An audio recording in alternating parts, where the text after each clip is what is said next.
Welcome, everybody. I'd like to call to order a Town of Superior Board of Trustees and a Superior Metropolitan District Number 1 Board of Directors and a Superior McCaslin Interchange Metropolitan District Board of Directors and a Superior Urban Renewal Authority Board of Commissioners for January 9th, 2012. And Happy New Year to everybody. And Phyllis, if you'd call the roll. Okay. Mayor Andrew Muckle. Here. Mayor Pro Tem Elia Gagoras. Here. Trustees Joe Sorelli. Here. Chris Hansen. Here. Sandy Pennington. Here. Lisa Schumann. Here. Deborah Williams. Here. Town Manager Matt Magley. Here. Town Attorney Kendra Carberry. Here. Town Clerk Phyllis Harden. Great, thanks. That brings us to item number 3, approval of the agenda. Any changes to tonight's agenda? Yeah. Trustee Hansen and Trustee Sorelli? You. 7D.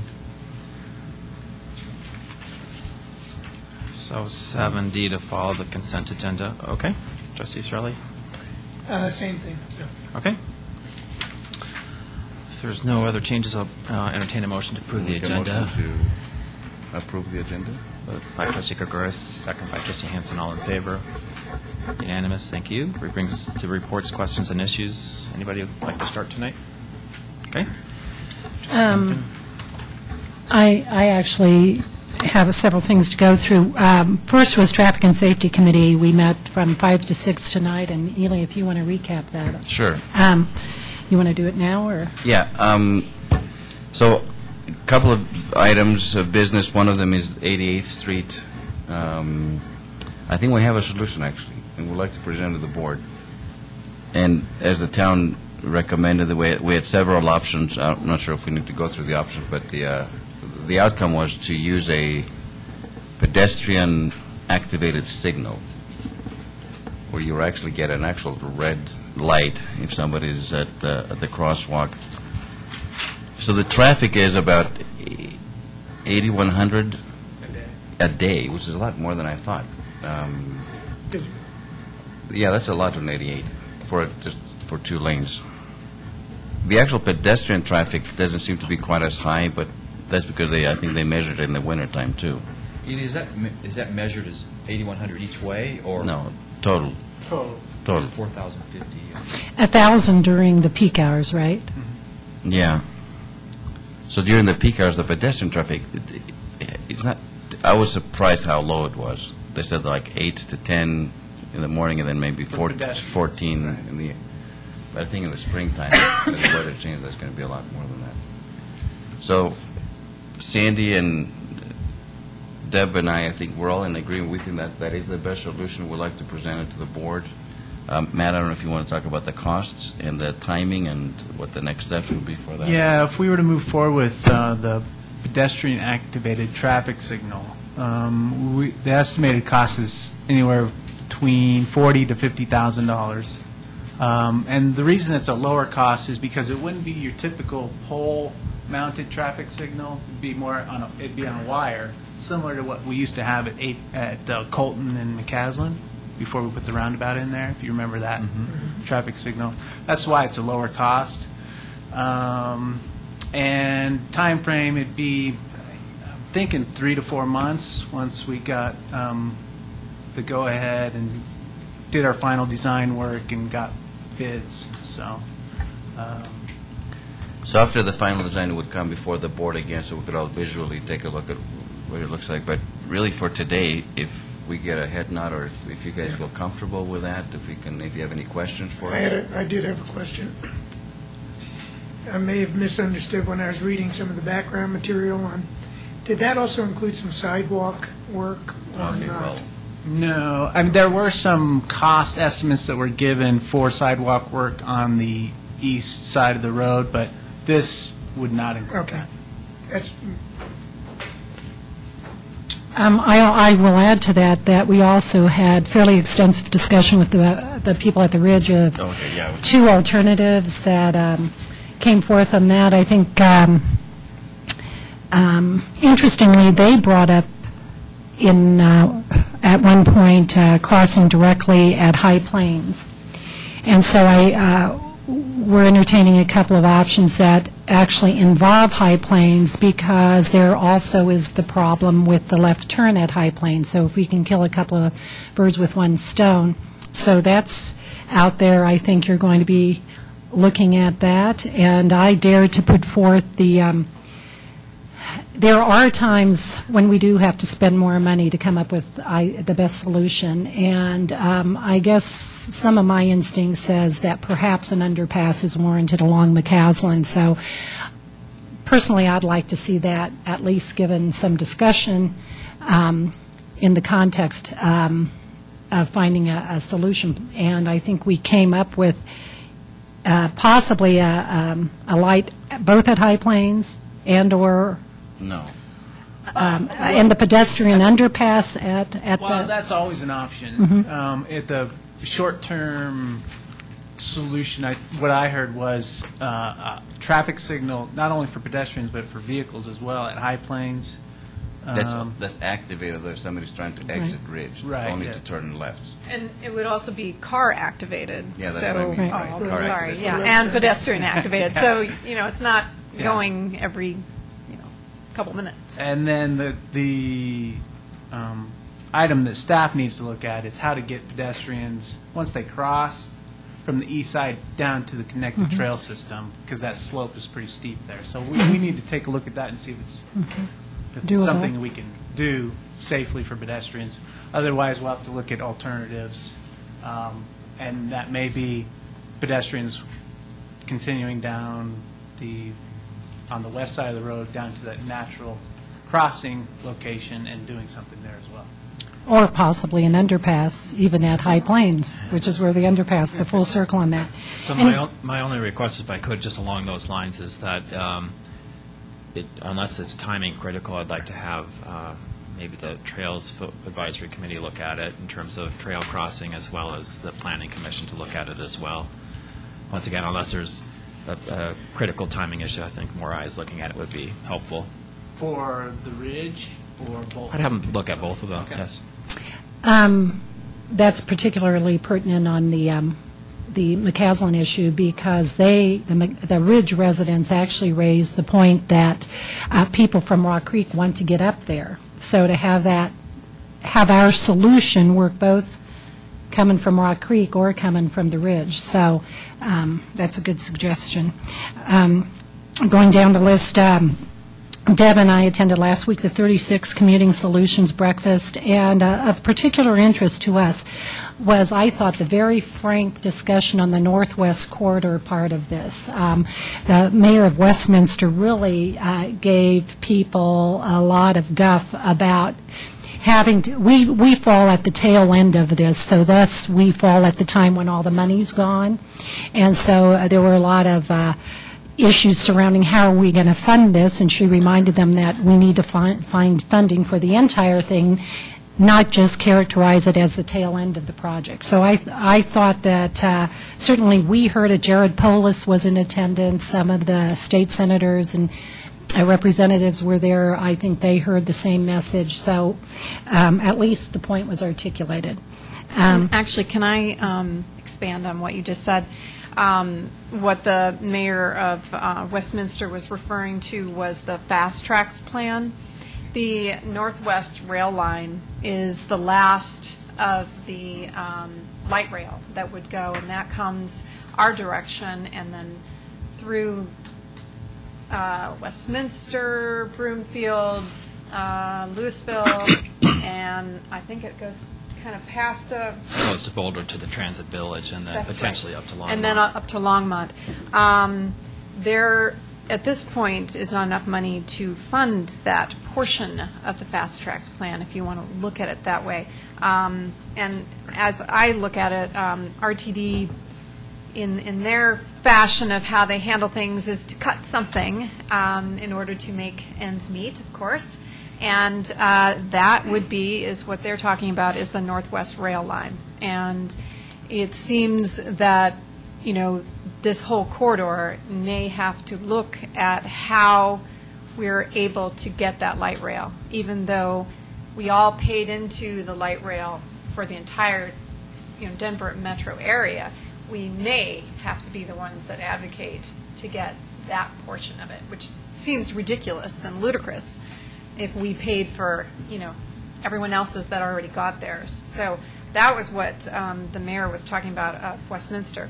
But the 36 Commuting Solutions, they're working on the 36 corridor, which is BRT and bike and managed lanes and stuff.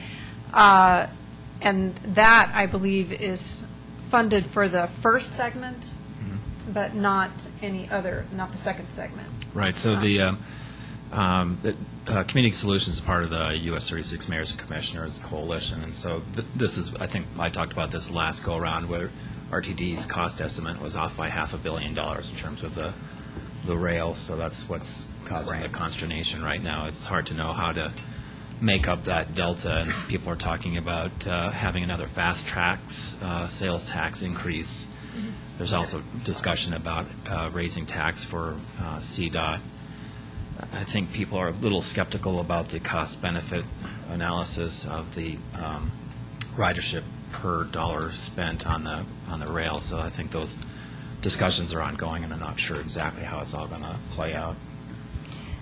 I'll let you get back to your report, but I do have a little bit more on that I wanted to discuss. Okay. Well, just to whip through the rest of mine, I was not at last board meeting, and I wanted to put my support behind a suggestion that was given by a resident at that point. It's virtually posting the bulletin board on the home page, and I am a supporter of that if we can do that, because we're today looking at where we have to make legal postings, and just to make that there so it gives it widest visibility. I would also, there was a discussion last meeting about building inspections as we renewed some contracts. I would suggest perhaps we also add a question and answer to our new program on the website, that if I have a question about building inspections or a complaint to file, how do I do it if it's not already there? Frequent questions? Yeah. Because, I hear some complaints about this occasionally, and I'm not sure people know where to register those complaints. And I'm assuming somewhere along today we're going to get an update on the process being followed for the trash contract survey. Lisa, is that you or Matt?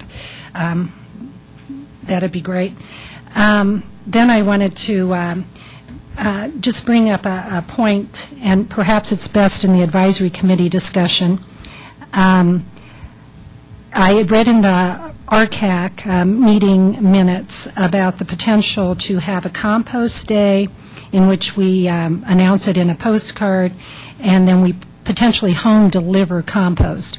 And because this does involve board expenditure of funds, my personal belief is that the process should be these things come before the board for approval. And like RCAC, Historical Commission has a budget as well. And I would like to see us clarify in our advisory committee process about those budgets and when those budgets can be spent, if at all, without coming to the board for separate approval, or if they always need to come to the board for approval. So that, for me, that would be a great clarification. And then on just a personal note, went to Rock Creek Sports Grill on Friday night, and it was packed. I was absolutely delighted, just packed from wall to wall. And then saw Joe over at the CU Buffs game, and I'm going to start early this season getting my recommendation out. If you're seeking cheap entertainment, the Buffs are playing great basketball. The tickets are cheap, great family event. Great, thanks. Trustee Gutierrez? So I just want to say a couple things about the, I really appreciate the citizens' involvement in with traffic issues. It's great to see so many people come out. I know Sean specifically has been very active, and I think the reason why I think we have a solution for the 88th Street issue is because of him, to a large degree, working with staff and working with us. So citizen involvement is as important today as it was when this country was first founded, honestly. It's great to see that, and I think we're going to have a solution for the ridge as well. They're very passionate about it. They're friendly. they don't have this antagonism with local government. I mean, it's great to see government and citizens work in the community and the town staff. You don't see that very often. I mean, when you turn on the TV, you don't see this kind of collaboration that we're having here. So I hope 2012 brings a lot more of that, and we'll get a lot more things done. I attended a Friday meeting with the Thrive Community Center meeting. Jim Payne and Kevin Colon presented their ideas about it. Clearly, I think their need for a community center in Superior is, I hope, in the comprehensive plan, as we're thinking about that for this year. That's got to be on top of the list, at least for me personally. So hopefully we can come back with something more specific. Even if the Richmond property or it doesn't work specifically with Richmond, that doesn't mean that we should abandon that issue. So, and just want to wish everybody Happy New Year. So. Great, thanks. Trustee Williams. Well, Happy New Year to everyone. I also attended the 36 Commuting Solutions annual breakfast, and I wanted to add on to what Sandy had to say. So RTD discussed that the Northwest Rail line, which is a light rail. It's actually it's a commuter rail, so just Commuter for rail. yeah, Okay, slightly sorry. different from the. It's part of the Fast Tracks plan. And they said that at this point, they had three options. And option one is to delay the Fast Tracks Northwest Rail by 3 to 5 years. Option two is a combination of delaying and funding the 36 BRT corridor project, which is Highway 36. And then option three is eliminate the Northwest Rail altogether.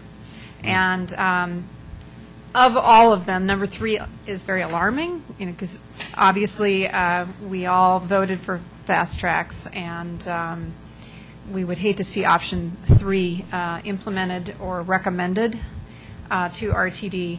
And I just wanted to let folks know that on January 17th, there is a presentation to the RTD board presenting these three options.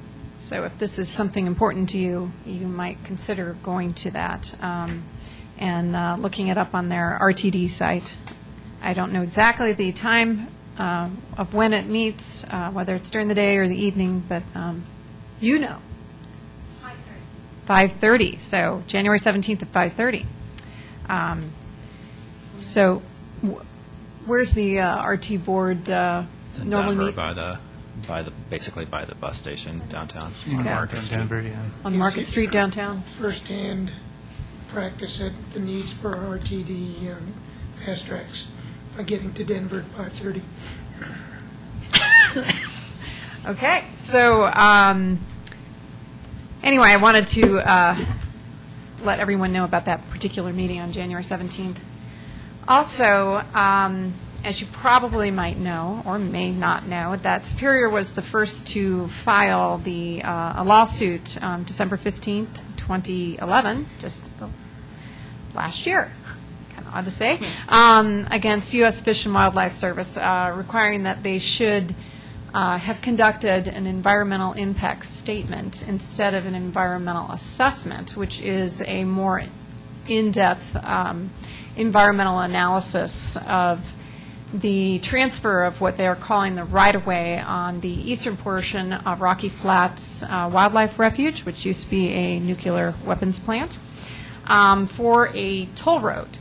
There's a entity that is planning on building a toll road that is going to go through Rocky Flats.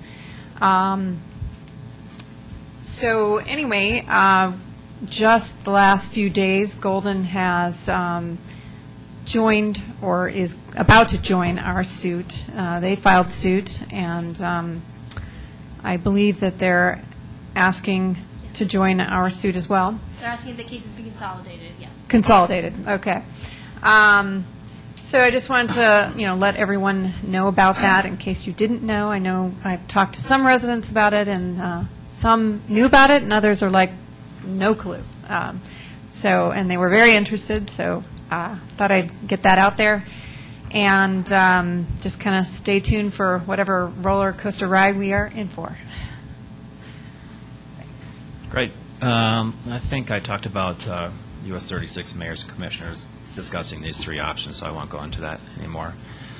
Wanted to congratulate Liz Oster on doing a great job. She was nominated for a 9 News, 9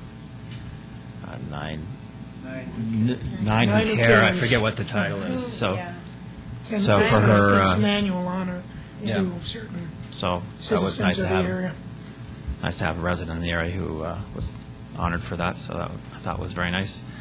And just as an FYI, shortly after we filed suit regarding the Fish and Wildlife determination, I got a note from the mayor of Broomfield who'd like to have a chat just to discuss the options. So I'm going to probably sit down with him and hear what his thoughts are. So just as an FYI.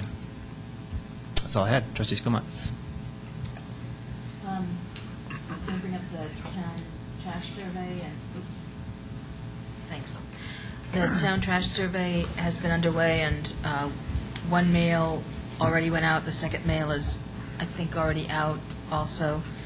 We've got about 100 responses so far, and the committee will look at those responses on Thursday and prepare a memo for the board's consumption. Lisa, The did every compost- home in Rock Creek get one of those? No one in Rock Creek. Original. Oh, Yes. not as a result. Sagamore. Is 100 out of... Around a quarter, I think. great. A little more than a quarter, so it's a good response. The compost day, as I understand it, is not an expense except potentially for postcards. It's only trying to organize for residents to get a little bit cheaper ability to get compost by arranging for a hauler to go around through the town and drop it off. It's not meant to be a town-subsidized compost day. The trustee Hanson and I went to a chamber ambassador meeting. The only other thing I wanted to mention was I'm having an e-coffee buzz on Saturday, January 14th, and I'll send around the link on the CAC, and it'll also be on voteskumats.org. The usual 7:30 to 9:30 a.m. Great. Thanks. Trustee Sterling. Since we've been talking about transportation and safety issues, there's one other concern that I've noticed. It's been brought up before, but I think it may require some education effort on the town's part, and that is the crosswalks on Rock Creek Parkway, particularly the one down by Honey Creek. A lot of kids cross that. It's a 4-lane. Most drivers don't observe the fact that they should stop for somebody that's in the crosswalk. I saw a kid hung out in the middle today. We need to get some emphasis on the need to stop for those things. I'm not a believer in the flashers. I think those are just false security for the people crossing, but our drivers need to know that they should have to stop on those crosswalks. And particularly the 4-lane ones are just really risky. Are there any signs before that on Rock Creek? I couldn't tell you. I don't know. Matt, do you know if we have any signs saying that there's crosswalk ahead? There's just the crosswalk signs prior to, but no lights or anything like that. I mean, we're having increased traffic now because of the 3 parks. Yeah. Where before, not that many But people use it, but and the 8 now. o'clock traffic, or the 7 to 9 o'clock traffic, people going to work and stuff, moves pretty quickly up there. And that's also the time that kids are going to school. And so, that's all I have. Thanks. Trustee Maybe we Hanson. can put that on our agenda for the next meeting that we have. Okay. Yeah. I attended a ProStack meeting on December 15th, and there was a discussion about new signs that will be put out at the Coal Creek and Meadowlark Trail connections. So when you run, bike, or walk on the Coal Creek Trail coming into the town of Superior, there'll be clear signs that direct you to the new connection, so you don't have to go through original town to get to the Meadowlark Trail. As Trustee Skumats mentioned, I did attend a Superior Chamber Ambassadors meeting this morning with her, And we just laid out our direction for the next couple of months. We're going to reach out to the chamber body and make sure that things are going well for them, ask if they need anything, let them know of the new website, and they can update all their information on the website directly. And then I want to thank the Assistant Town Manager, Beth Moyski, for her assistance working with Superior Elementary School last week while Matt was out of town. They have a traffic issue whenever they have big events, and it's parking issue, I should say. There's a lot of overflow, and no one knows where to park, and it creates a lot of problems in the parking lot. So the request was, would they be allowed to park on Indiana Street like the swim team does, the Rock Creek Flyers? Unfortunately, they didn't have time to react and mobilize the troops to get the signs covered and all that, so they decided not to do it this time, but they're going to go to the PTA and some of the different grades and teachers and see if they can help out in covering the signs and informing the parents not to park within 10 feet of the fire hydrants and the crosswalks and all that kind of stuff. So thanks again, Beth. I really appreciate your help on that. That's it. Okay. Town Manager? Thank you. So we got several weeks of digest information, Yeah. so I'll try to get the highlights of some of them. Continue to try to work, both Kendra and myself, with Boulder Valley ICE and their developer on an agreement in language. The one sticking point that we seem to have hit is the reverter repayment clause language, and so we're trying to find, we're going to meet this week with them to see if we can come up with language that works for both parties. So that's the reason for the delay on that agreement coming forward to the board. Had some vandalism in the parks. Had one statue that was taken. So they just sawed it clean off and took it. Was it ever returned or no? No. And actually, Broomfield had a similar incident. Look for it on eBay. Yeah, so How heavy is that? I don't know, to tell you the truth. I don't know how heavy they are. So that you it's think a they took it two-man for scrap? job, I'm thinking. Yeah. So, and then one of the charging station in Community Park was vandalized. So we're looking at options for some kind of surveillance down at Community Park for sure, and maybe throughout town and some of the other parks where it's dark and isolated.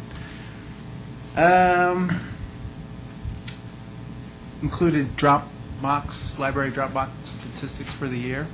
Had a pretty good contribution to that, so it's working out well. Met with a developer of a proposed 25-megawatt solar farm in Broomfield, right across from the city, right across from the Level 3 property.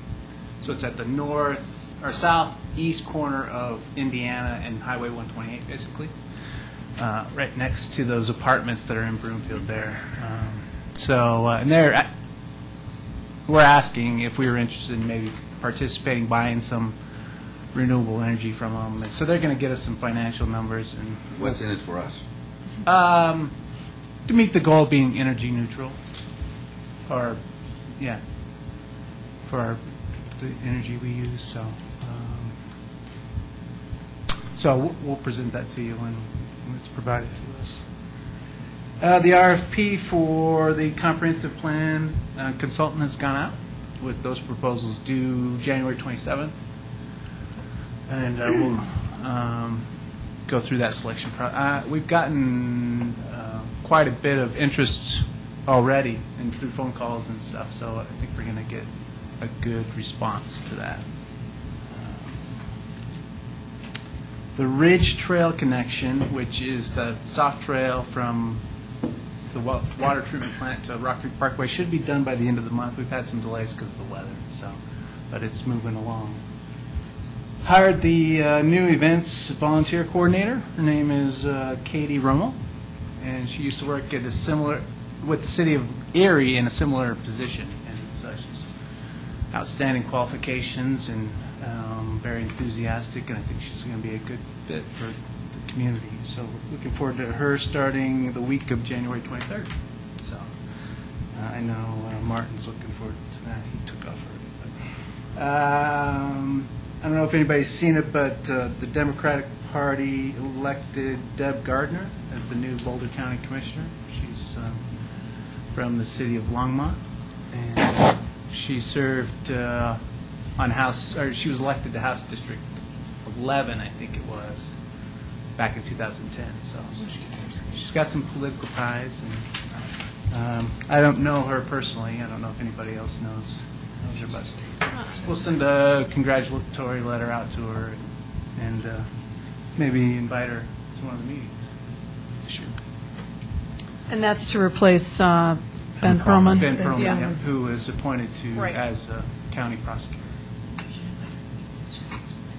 And then the last thing I had was the upcoming board retreat for January 30th. I've heard some interest in having a facilitator for that meeting, and I wanted to see, I've got a list of some good candidates. Sam Mamet's one with CML, and Kathy Novak, who used to be the mayor of Oh, I know. Northland. Or, we haven't, but, so before I went any further, I wanted to see if the board, there's any interest from. Kathy would be great, actually. Thumbs up, sounds great. Sam or Kathy, Yeah. that'd be great. Haven't we had Sam before? Or No, no? not No? for We've had Don Sandoval from, We Yeah. even talked about, Yeah. We've had, yeah, we've had Don Sandoval and Gary Suter, former city manager. He was up at CML, actually, Gary was. So. Sounds great. What does that, something like that cost? Sam is free. You just got to buy him dinner. So that's a steal there because he's good. Kathy, we don't have, I couldn't give you numbers for her, but I can get that information and send it to the board. That would be good. Sam, Kathy. Are they both, who's actually trained in this area of facilitation, all of them, or? Yeah. Okay. Yeah. Okay. Okay. That was my list. Do you want to say anything about the Rocky Mountain Fire Station not open for? Right. Yeah, so station number 5, which is down off of Indiana and Colton, their community room is open for reservations for residents to use. They have a new policy guideline that people would have to follow for reservations and use, but it's a great room, and hopefully our residents use it. So it's on their website, which is, there's a link on our website today. I was going to rattle off the web address, but I don't know that. I won't do that. But, yeah, it's a great room, and hopefully residents will use it. So you can make reservations up to a year in advance. So Another Boy Scouts used it already, and with good success. So yeah.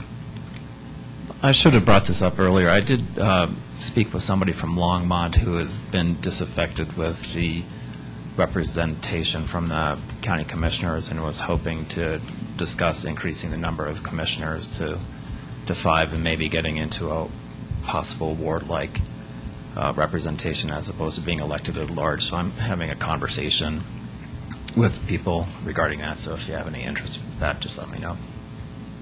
So, sorry for interrupting the flow of the town attorney. Oh, no. I'm fine, thank you. Nothing to report. Town clerk? Nothing. All right, very good. That brings us to item number 5, public comment on consent agenda and non-agenda items.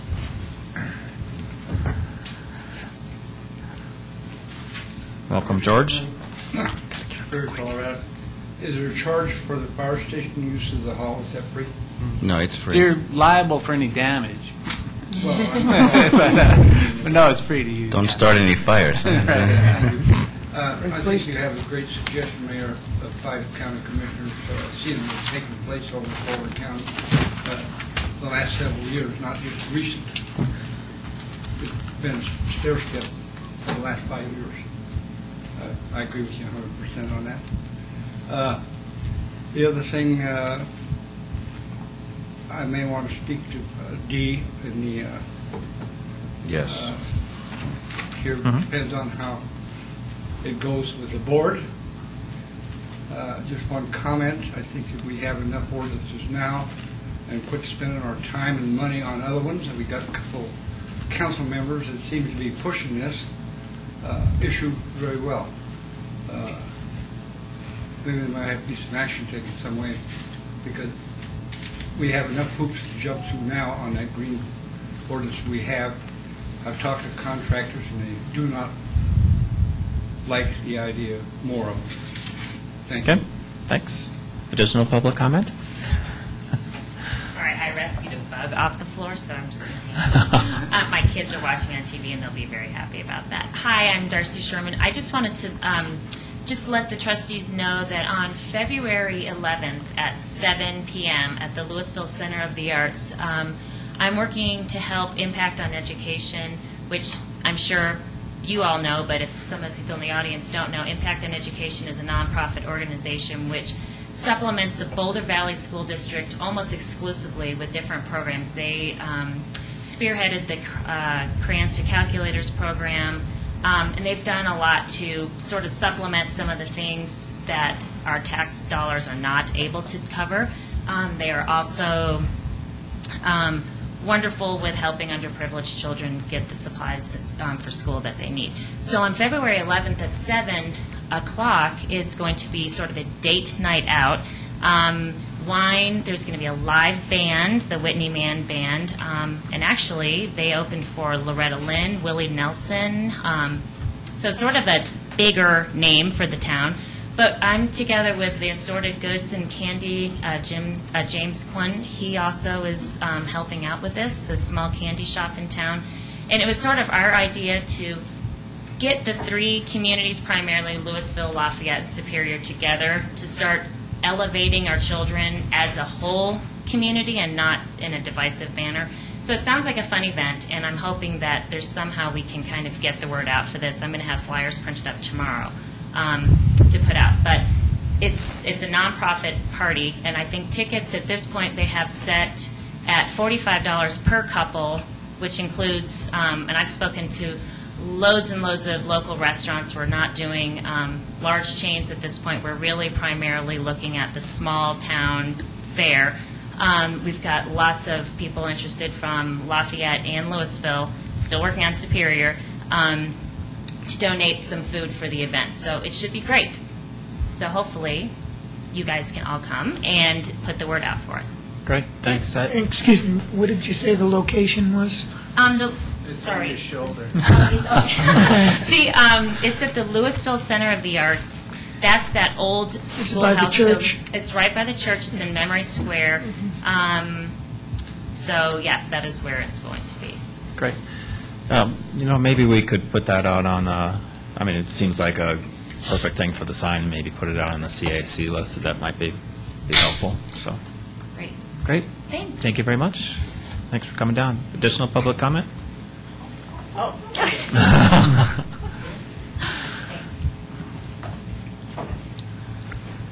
Hi.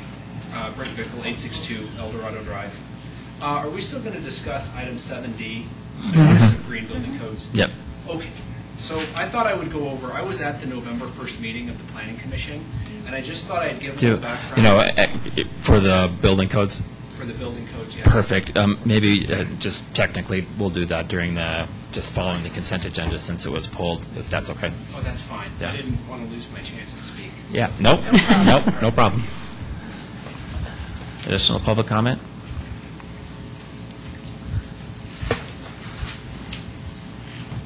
Hello, Michelle Horton, 3341 West Torrey. Sorry, think about where I was today. I just wanted to thank the town for a little surprise that appeared behind Eldorado K8 this past week. And this was curb painting for the areas where there had been signs put up, but people weren't obeying them because of either view signs or just not caring. And so I think, and I might be misstepping, I think that it suddenly showed up on Friday, so there's only been that couple days, but people have actually not parked where it's painted. So mission accomplished. That thanks a bunch, because I didn't think that was happening, so that was a great surprise to come home to. And then I look forward to hearing how the progression goes on the entrance to the ridge. I think it's a great solution all around for them and for just the continued problems that we're having with the additional traffic on McCaslin and Speed, because one thing I was going to bring up tonight was how the town is going to be approaching the upcoming problems with congestion due to 36 construction that just starts this summer. And, my life is severely impacted by the increased traffic on McCaslin as it is right now, so something like this is going to, I think, help all around. So it's great to sort of hear that coming into play, and I hope that we can get some things into place before that happens, and we probably see twofold increase of people using McCaslin and abusing it. So, but thanks for everything you guys do, and hope you had a happy New Year. Great. Same to you. And Trustee Williams. And I wanted to make a comment on the painting of the curbs at Torrey's Peak and El Dorado. Thank you very much. I appreciate that. I saw that as well. And then I noticed, being the detail-oriented person, that there's a portion that was missed on the curb when you drive down West Torrey's Peak coming from Indiana Street at the top, not the one down below, and you're heading north on Torrey's Peak, West Torrey's Peak, and you hit the stop sign right there. There's no yellow curb painting right there where the stop sign is. There is on the other That's a side. good point. I forgot that as well. I wrote a note today, and I'm like, did I just not see something? So yeah, there is not a stop sign. Right around the corner, and it like Right across stops, the street? Well, no, on the same corner as you would be driving and making a right into the parking lot of the school. Once you're right past the little drain there, the yellow picks up. But it's just missed on the one side. Yeah, and I don't know if that was due because it was so close to the homeowner's home. We did have, when we were out there, staff met with homeowners, and we had at least one, and I think Martin told me two, that objected strongly to having those curbs painted. But I'll have to get more information with regard to that. So the one on that corner, I mean, it's possible Yeah. they could have, I don't know. But, I mean, I could see that there'd be at least a portion that legally can be painted. Well, that is, because that's an interesting point, because there is like a no stopping sign. It's actually right in front of a stop sign, and cars do park there. There was one there this afternoon, but I think she was far enough back. But that's interesting, and I know the person that lives there. Me too. Fair enough. It's like maybe he just didn't want to paint it, or maybe he Right. thought it was actually going to go all the way in front of his house as well, so that could have been part of the objection. No, Could be. yeah, I mean, could be. Thanks. Okay. Additional public comment? Seeing none, that brings us to item number 6, presentations. We don't have any this evening. That brings us to item number 7, consent agenda. And on the consent agenda is approval of the minutes of the December 12th, 2011 Board of Trustees meeting, acceptance of the minutes of the Open Space Advisory Committee, the Parks, Recreation, Open Space and Trails Advisory Committee, and the Recycling and Conservation Advisory Committee meetings, and adoption of a resolution regarding public posting locations of the Town of Superior Urban Renewal Authority, Superior McCaslin Interchange Metropolitan District, and the Superior Metropolitan District Number 1. With that, I'll entertain a motion to approve the consent agenda by Trustee Williams, second by Trustee Gregoris. Except that I wasn't here on the December 12th meeting. Fair enough? Yes. Okay. All in favor? Unanimous. Thank you very much. That brings us to what was 7D, preliminary reading of an ordinance adopting building codes. Trustee Hansen? Yeah, the more I read this, the more difficult it was to follow it. And I think the first thing that really kind of struck me was that we're going to adjust the energy efficient levels from 50% efficiency to 45%. And I'm wondering, Yeah. is it possible by adopting this that we might end up doing this again in the future? And would it be possible also to maybe meet with the Planning Commission and the board and discuss all this in detail so that we really understand it? Because I really Yeah. don't feel so comfortable voting on anything. What we have is 3 separate items that we've brought forward to you at one time because they all involve the building codes. We have an update to the International Building Code, which is what we currently use for our building inspection services, and that's the 2006 version. They update those every 3 years. And we decided not to do it in 2009 and wait till 2012 edition came out, which they released. So you have that component, and then there's not a lot of changes with relation to the 2012 International Building Code, some cleanup and no changes to the fees or anything like that. Then you have the Green Building Code, which is currently in place for residential. And there's the one change there with regard to the efficiency standard that you mentioned for residences between, I think it's 3,000 and 5,000 square feet, which actually is a reduction in the level of efficiency that's required from 50 to 45%, and that was out of a request from Boulder Creek Builders, who is interested in purchasing the Calmonte property. So you have that component, and then you have the separate, which is the new commercial green building code. So there's a couple of ways we can go about doing this. We can, I thought it would be easier just to discuss them all at once, but we can break them out into pieces, since some of them are pretty straightforward, I think, as far as the International Building Code, just going to the newer version, and then the residential green building code, which is just reducing the one standard, and then the new commercial green building codes that we're suggesting be adopted. So however the board would like to proceed, I'm happy to go whichever way makes it easier for you. I'd probably be leaning on the Planning Commission more, and there's one of them that they didn't adopt, is that correct? That was the commercial green building Right. codes, right. So I'd probably be taking their recommendation at this point. But again, there's so much there to understand that it'd be helpful if we had the time to understand it better.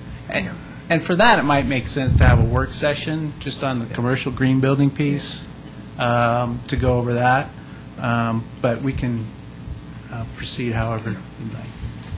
Trustee Sorelli and then Trustee Pennington. I'd like to chime in that I would like a work session on the commercial green codes. I spent more time today on that than I should have and got nowhere with it.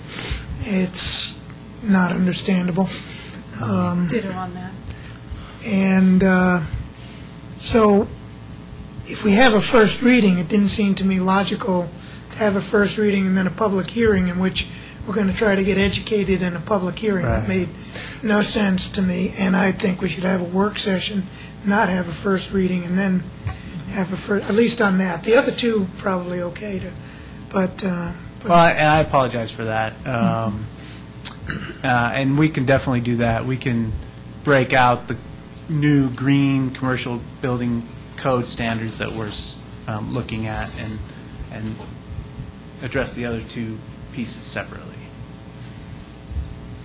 Trustee Pennington. I'd even like to pull back a little further from it.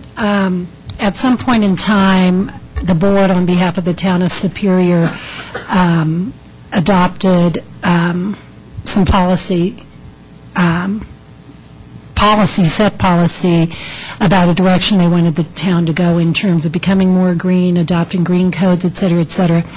And certainly the board composition has changed with the election of Chris and me a year and a half ago. And in talking to a trustee who's been on the board earlier, it appears maybe this has not been revisited from a board perspective even beyond 2 elections. So I actually think it may be prudent to bring it up in the January 30th work session, retreat, to see where we all stand as a whole on this whole thing, and to see whether or not we're even in agreement on the approach that needs to be taken. So throw that out there. You raised the issue in the memo of cost and timing. I would actually like to hear an itemization of how builders have weighed in. I know Planning Commission, I think, spoke to more than one builder, and to see how, to see what the impact on builders would be. And then I'd also like to know what our competitive communities, however we define those, Broomfield, Louisville, Boulder, those people who are in consideration when somebody decides to move out here and doesn't know which community to move into, et cetera, what they intend to do regarding residential and commercial. So I'd sort of like a matrix on that, because obviously we want to stay competitive with our neighbors. Thank you. Trustee Skumatz. So first off, I had to make sure it was on. First off, I wanted to thank Ernie for the excellent job on putting together these really complicated codes. It's a yeoman's effort, and it's the specificity is really what's key to enforcement. And I think it was a really nice job, and I'm sure it was an extremely arduous task. And thanks so much for doing that. It's a direction it's a real dedication to those codes that I think a lot of other places haven't really taken, and it's really pioneering work in some ways. I did wonder myself about what other cities had done in Boulder County.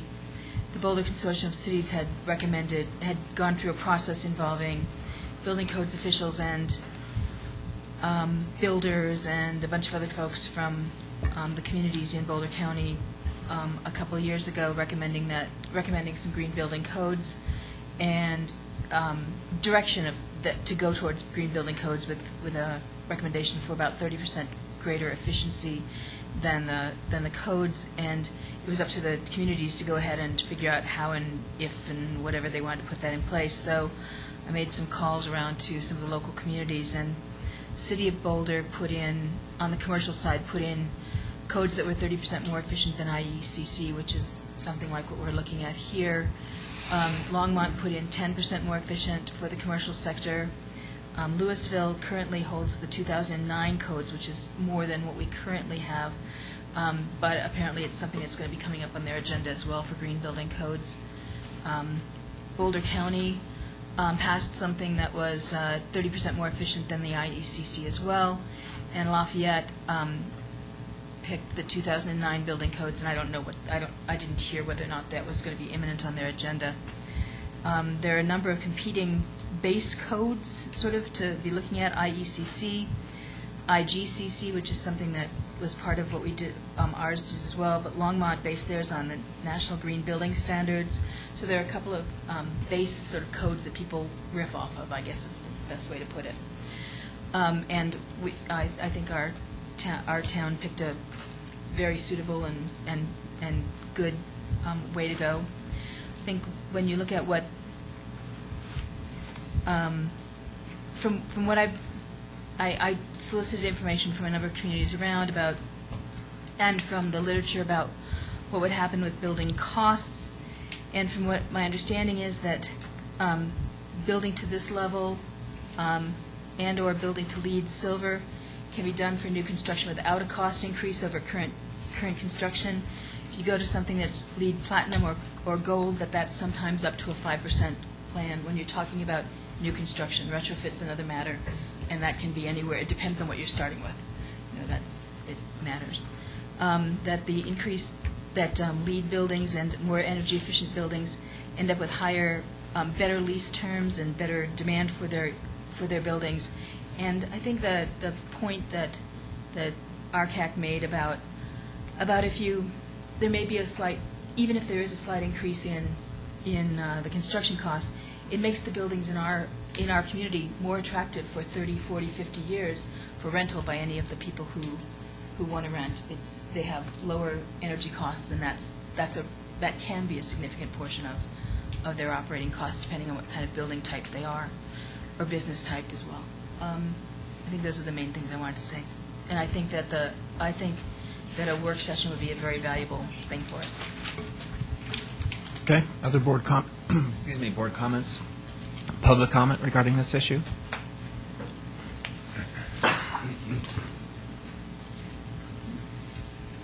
Rick Bickle, 862 Eldorado Drive. I just want to fill everybody in. I think I can help to answer some of the questions you have. I had heard about this originally in late October, about these IGCC building codes, and I didn't know what they were. So I looked them up on the internet, and it raised some concerns of mine, and I did a little bit of research on it. And I had called around to the various cities. As Trustee Skumatz mentioned, of course, the City of Boulder has adopted them. No surprise there. But Lafayette had not. Louisville has said they're going to consider it next year. And then I talked to a very interesting gentleman in the Code Compliance Department of City of County of Broomfield named Robert Skinner. And he informed me that they were not planning on adopting these codes, and he had some fairly negative things to say about them. And as a matter of fact, he had forwarded me an email from another expert in the industry talking about some of the concerns that he had. I have made copies of that email, and I'd be happy to provide it to the board if that would be acceptable. I think I have 10 copies there. So I brought the email and the knowledge that I had to the meeting, and I addressed the Planning Commission about my concerns. And they listened very carefully to my concerns and had questions for me, and then they had questions for the code person for the town. And apparently the concerns were substantial enough that they decided that the IGCC Commercial Building Codes Chapter 6 should not be adopted at this time, and voted 4-2 against recommending them. But they've made clear that this doesn't mean that that would not always be the case. The main problem with the codes are, first of all, they're very new, and they're much different than traditional codes. Effectively, as I understand it, what they do is building owners, all commercial building owners, based on what the code says, would be required to maintain a certain energy level of efficiency. The energy level is supposed to be reported to the government, and if they go out of standards, they're supposed to develop a remediation plan to fix it. Theoretically, if they don't meet the remediation plan, their certificate of occupancy could be conditional and could theoretically be revoked by the town if they didn't use a small enough amount of energy. There's a lot of questions about confusion about how the codes are written, how they don't really mesh with other codes. And my main concern is whether or not you believe with the concept of what these codes are trying to accomplish or not. It seems like, obviously there's the city of Boulder, but in the surrounding communities, if we're competing for investment, I know we've had, unfortunately, Resolute has gone offline right now and put a hold on their property. We're still trying with Ethan Allen, and we're trying to compete with these communities for these developments. It seems to me like adopting the codes may put us at a competitive disadvantage at this time. Now, that's not to say that once other communities adopt the codes, maybe they work out some problems and they figure out it becomes commonplace, as other codes are now, that might not be a time to reconsider it. But those were my concerns. And so when the Planning Commission agreed with me, I thought that was the end of it. But apparently that made other parts of the town, they were not satisfied with that decision. And so there was apparently a memo suggesting that the commercial codes would be readdressed in this session. No, the Planning Commission just provides a recommendation to the board. The board has the ultimate final decision. Okay. That's why it's at the board level. Well, I don't understand. I didn't understand the process, but I was surprised to find it on the agenda today, figuring that would be the end of it. But again, I just guess I think a work session is ideal, and I hope you'll all learn a lot more about these codes. And I just guess the only thing that I would appreciate that you would consider is the possible economic impact on the town if we're about to make a decision, sort of sticking our neck out ahead of everybody else. Great, thanks very much. Thank you. Additional public comment regarding this issue? George, did you have anything? Any other public comment? Okay.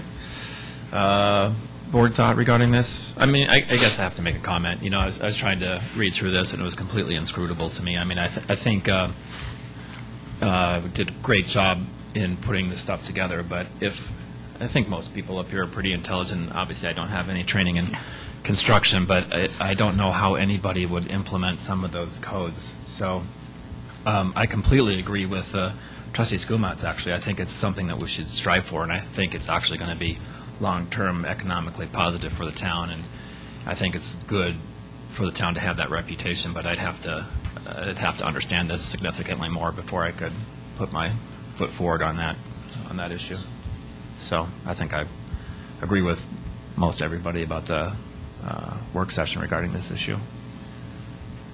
Okay. And so the question for me is on the other two items, which are the International Building Code, which we currently have adopted the 2006 version of. Do we want to consider the 2012 version, or just, I mean, another option is just stay with what we have currently?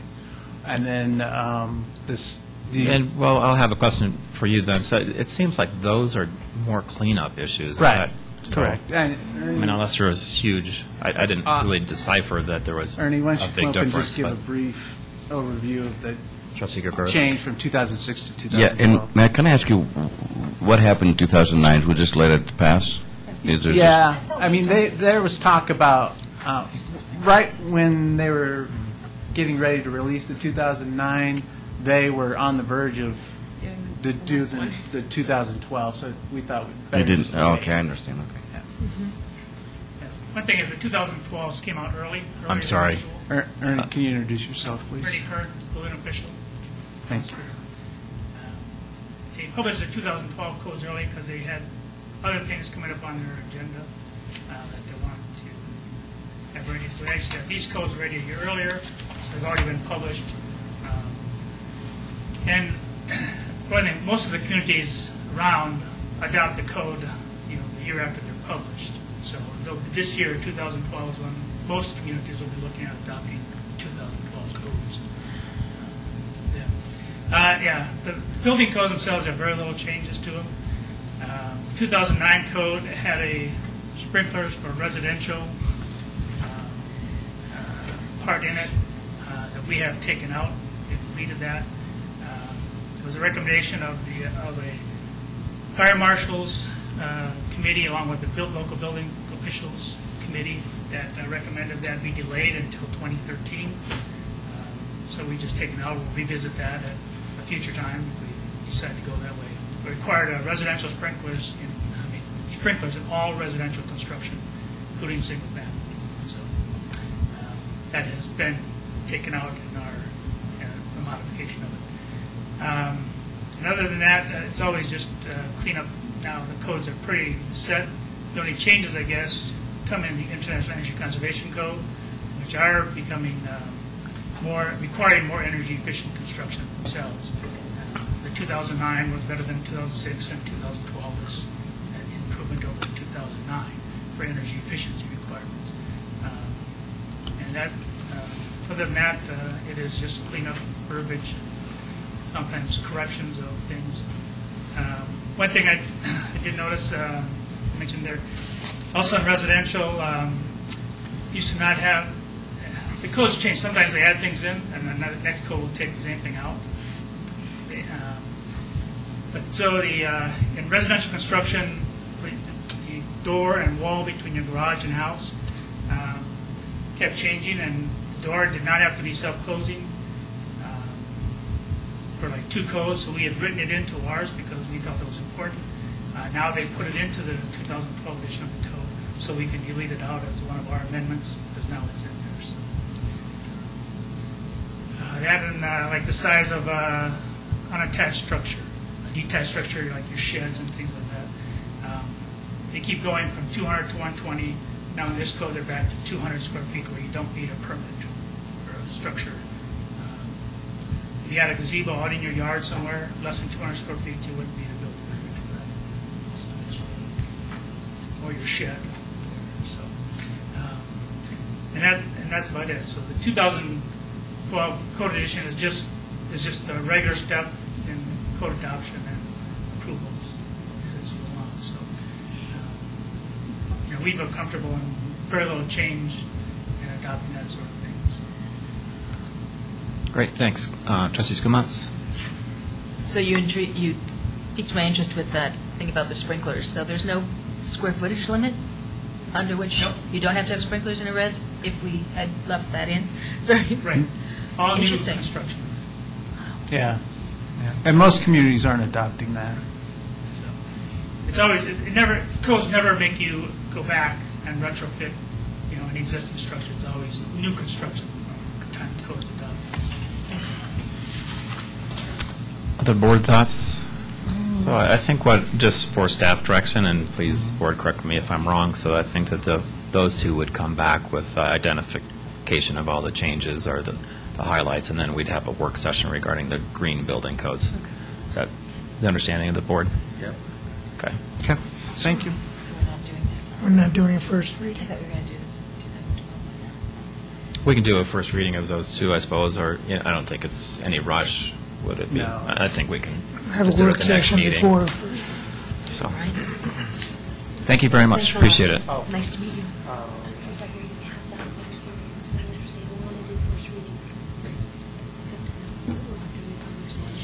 Yeah, I think, What is this now? unless there's it doesn't seem like we have a whole bunch of new construction coming online anytime soon. I think we have time to go over it and republish and everything. We were talking about, we published for the public hearing for the second reading and what we need to do there, but we can just, when that comes up at the meeting, we can just continue it, or... We have, just for clarification, I'm sorry, we haven't published for that yet. We haven't gotten it yet. Oh, okay, good. So we're good. Okay, we're fine. So we're good. Okay. So that brings us to item number 8, discussion of the advisory committee organization. Mr. Magley? Thank you, Mayor. At the December 12, 2011 meeting, we began discussion of the ordinance that Town Attorney Kendrick Carberry had drafted for the board. I knew we had some time during this meeting. I thought it was important to try to get through that at this meeting, because we have the Joint Chair Committee meeting coming up here this Thursday. So it'd be good to have, if we can get through that ordinance and then the other issues related to this topic, we can have some good information to present to the chairs at that meeting on Thursday. We started going through the ordinance at the December 12th meeting and had stopped at section 2-12-40, and I didn't know if you just wanted to pick up at that spot, or if you wanted to have any discussion. That would be my recommendation, unless people feel otherwise. So, I just have one question about before that. So in 2-12-20, it says there's no spending authority, and my question is, so what, we should talk at some point about what that means about, they put together work plans and budgets, but, you know, what does that mean? So that's something we might want to include in the discussion as well after, and we don't have to do that this second, but I just wanted to raise that as one trailing issue that's confusing to me. If I could build off what I said during my comments tonight, the spending authority concerns me a lot. And, for example, on the potential composting initiative, because postcards have to be printed and mailed, and because I'm not sure how that particular one is going to be, I'm not picking on, that's just an example. And I do throw out there that I think the only other... I mean, we do, yeah, so I see what you're saying, because we do mailers for ProStack and Historic Commission. Yeah, but typically on ProStack, we seem to have, it seems to be brought before the board. Historical Commission does some things. You know, they have the creation of these historical markers, et cetera, but they have a budget. They open up every meeting saying how much is in this bank account and how much is in this bank account.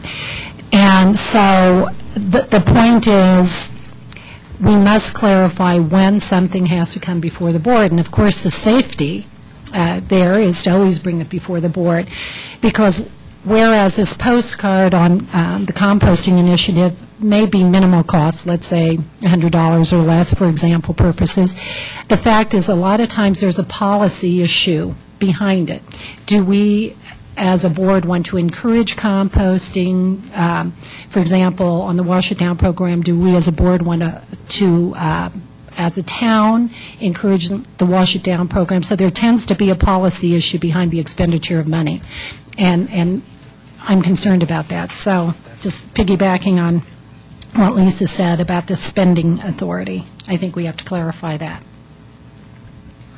I guess from my perspective, if it's in the work plan, I think this was a discussion we had last go-around, that if it's identified in the work plan that's something they're going to do, then that's been identified as a spending authority. So, and that was my suggestion, or, well, actually, I kind of stole that from Jim Payne, but he kind of understood where I was coming from, in that if we're going to have a work plan for each committee, and that is what they're going to, implement throughout the year, then we should somehow put that in the policy, that that is what their authority is. And I don't see that in here. That's exactly what I was saying, and that's why exactly I raised the issue of, so what's the point of a work plan and a budget? So yes, I think that's what needs to be referred to. So are you looking for something that says that they only have spending authority within the work plan that's approved by the Board of Trustees That's in good. the annual budget? That's very well said. And I don't think it's just spending authority. I think it's Any policy also setting. any of the work that they plan to implement. I mean, it's not just spending. I'm just It's trying to the fix work that plan. one But she's spending. speaking specifically I'm just here. Okay, well, if you specific want to be this- specific, that's fine. Just to this one. I see what you're saying, and I think we can fix that later as well. I'm just Okay. trying to fix this 21220A while we're here. But we are looking at it as the bigger picture as well. Yeah, then, sure. Okay. And whenever we get to other language that needs to be changed, we can flag that as well. Okay. And So- if you look at, sorry, I'm sorry to interrupt, but if you go to 21220B, that's where you talk about an advisory committee shall have the authority and duties set forth in the work plan approved by the Board of Trustees. I don't Where have was this that. I don't have that. Okay, that's what we added the last time. You didn't. It's not here. Right, it's not here. So this is what we were adding the last time, so That's why that I was is in there. confused.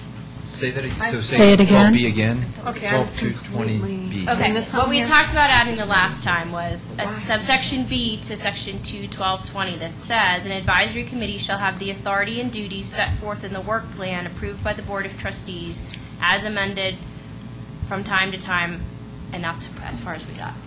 Can we say as amended and approved from time to time? Well, it says the work plan approved by the Board of Trustees. Yeah. As amended? Okay. Yeah, so the thought on that was that if something changed from the work plan or something was added, then it would come back to the board for approval. Exactly. Yeah. Okay, so, that threw me off because I was looking for it in here. Ditto. Yeah, sorry about that. Yep. Okay. So this isn't the updated, this is the... No. Wow. Oh, okay, that doesn't help. Yeah, we hadn't gotten very far in the ordinance, so, Okay. I mean, we stopped at 21240.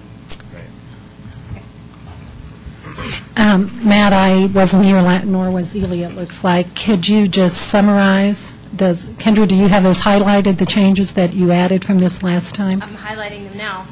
Okay, would you mind just pointing them out to us? I don't have them highlighted, so I Okay. can't go through Okay, them. when- I'll try to okay. remember them as we go through. Okay. them. So, as I Well, they didn't can. get that far, actually. No, I think you only really got... 1230 and 40. Right. Right, yeah. So I will try to remember to highlight them as we go through them. My understanding is that we didn't have anything on 40, is that? No, we just We did. began there. We've stopped, We that's where we stopped stopped. it. yeah. We got through to A1. And I had concerns about just publishing vacancies on the advisory committees for just 14 days. I thought about it more. I'm fine with that, but the concern is that then it may only be done for 14 days, and then we could go back and say, well, it only says in there we have to do it for 14 days. I think we should do it for 30 days. But Kendra said that could be an issue with, like, the Planning Commission. If they have a vacancy, we want to get it filled right away. Yeah. This isn't for the plan. Yeah, planning commission's not This is defined not in this involved as with an that. advisory committee. Okay. So you're right on. But we might want to discuss that, too. I Well, would we- like, At one point, though, we were trying to make this somewhat encompassing for all the committees and commissions, weren't we? Well, Or were we going to exclude the Planning Commission completely? They have their own policies that Yeah, because are they're well worked out. statute. They're also statutory, Okay. so many of the things that are in this ordinance are already covered for planning commission in the statutes. So couldn't it say at least 14 days and preferably 30 or something like that? You're Well- get at your issue? And one of the things I discussed was having an annual time frame that residents can expect to see the advertisement on a yearly basis. And they always know it's January and July, and, you come into the community and, everybody knows that, and it's just, it's how Boulder County works Those- with all of their commissions. And you just know when it's coming up. It's coming up in The January. solicitation or the appointment? The openings, if they announce their Right. openings January and, sometimes That's, it's yeah, for August. the renewals, right? Just in general, whether okay. there is So one if you or have a isn't vacancy one. that happens in September, you wait till January? No, because we'd have that committee in place that reviews all the applicants, and we have that pool of applicants all ready to go. In addition to what you're talking about here, they have a recruiting, if you will. Louisville just finished it. They announced it, I don't know, October-ish, November-ish maybe. And actually, by the beginning of the new year, have conducted all their interviews and filled all their open positions. And I assume have created a pool of people still interested in being considered if openings occur during the year. But I actually really support that annual recruitment or semi-annual, January and July, as well as, announcement, if there's nobody in the pool or whatever, then we announce, and try to recruit 14 to 30 days. I have less of an issue with the 14 days than I do just on the town's website, because there are a lot of people who don't look on the website. I think we owe our residents a better obligation of doing website, electronic sign, and newsletter, or a website, electronic sign, we can and e-blast. just change that word to publications. Well, I think we have to say specifically website, electronic sign, e-blast, and any other such types of communications or something, but at least have a minimum that are specified. Or just say all, available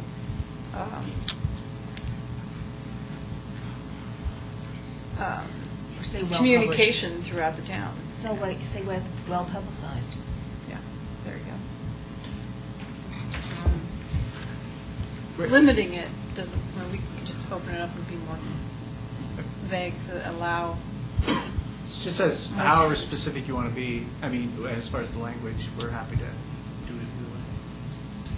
Why don't we just say published by the town for at least 14 days, and that would allow for any, as you said, to begin with, publication could mean website, e-blast, electronic sign, posters, whatever we like. Perfect. Well, I think published is too nonspecific, because if the then town manager chooses to just put it out over one, he or she can say, I've published it. And I would like us to err on the side of creating a broader requirement for ourselves. And I think we need to list every single place that you want to put it. At a minimum, yeah. And my minimum is website, electronic sign, and e-blast. Adding in the town newsletter if it falls within the time frame that is allowed by whatever deadline we have. 14-day deadline might not allow a newsletter, but certainly if we do a semi-annual, Jan and July, that does allow the newsletter. Okay with the rest of the board? Sure. I guess from my perspective, I would leave it general, because I can't imagine the board would do anything short of doing everything possible. And it's not at the manager's discretion, it's at the board's discretion, so. But, and if this electronic sign wasn't working, the upshot is that you don't want to box yourself into a corner, and keeping it as broad as possible, I think, actually maximizes the communication available to you. And I would have been happy with well-published, but I'm not happy with just published, so. Or widely published or something like that, but. And I wouldn't be happy with widely That's or what I well, figured. because I don't know what that Legally, means. I suspected that wasn't a popular word. Yes, sorry. So we could do, we could do in the discretion of the town manager. How about Nice try. At the discretion of the board. published through all available avenues to the town? Well, that, I definitely would not say that, because that would be in the newspaper. I would suggest we just be specific, and, if it's, that way, it's clear as day. So the website, the electronic sign, what else? E-blast and newsletter. Is e-blast a term of art? But then are you excluding other things that way? I No, know. but can't you add to that and say, or what the current board deems is necessary? It could also be through, these I like new that. mobile apps. There's all these different avenues that Word could of be mouth. developed later. I like what Chris said, though. I think, because 10 years from now, Or whatever the board deems necessary. yeah. Current board, whatever Current board deems necessary. So Otherwise, we're limiting. So you have, Website, electronic sign. No. No, we're not doing that. No, yeah, you could do that, and then you say, Or whatever But you the add current that. board deems necessary. Why can't we just leave it generic and say that also? Just the publicized. yeah. This could be a long night. We made it through one paragraph. Are we going through this tonight? I mean, So we're not going to watch the game then? apparently The not. game's out, okay. The BCS game's out. It's 12-0. Thank you. You don't know who's in. Alabama. Roll Tide. So have we done this approach before? Have we said at certain times of the year we're going to No. advertise this not publisher? by ordinance, no. We've talked about this concept before, but we had never implemented it. I'm still not sure if it's even necessary to do something like that if we have a, like we said, we talked about this committee that would review this pool of people and keep a pool of candidates available. If you've got a pool of people, do you still need to advertise and do a big push? Mayor. There's ink all over the place. No, I'm kidding. I mean, you advertise aggressively if you don't have anybody, but if you've got a pool of people, why do you need to go after more? Did we vote on this committee? I don't remember us voting. Do we have that incorporated in here? I was not here at the last meeting. Is it in here? Well, we talked about it, and we said that we would try it and see how it would go. It's not in the ordinance. There was Committee no that we- trustee yeah, There we was no weren't gonna put it in the consensus ordinance. last time, so But, it's not in the I mean, we can add ordinance. it if the board. Vague discussion. Well, to play devil's advocate, I have to say that as a Boulder County resident who has been here for 16 or more years, I can't even remember how many to count here at this point, I've always looked forward to their semi-annual times, January and August, when they advertise whatever openings they have on their advisory committees.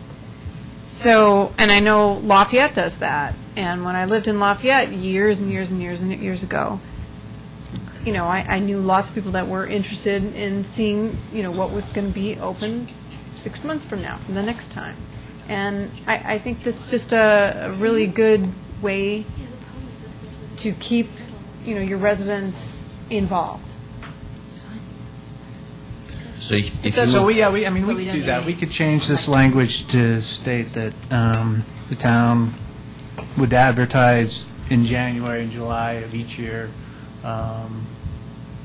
for the committees. And then the hope would be that, as Trustee Hansen mentioned, that we have a pool of applicants that The board could consider. the board could appoint to vacancies as they come up. Still, the question is about publicizing. Yeah, it's Well, still, well, finishing your thought out, you could add the language, should interim appointments be necessary, then you can go to your 14 days publication requirement.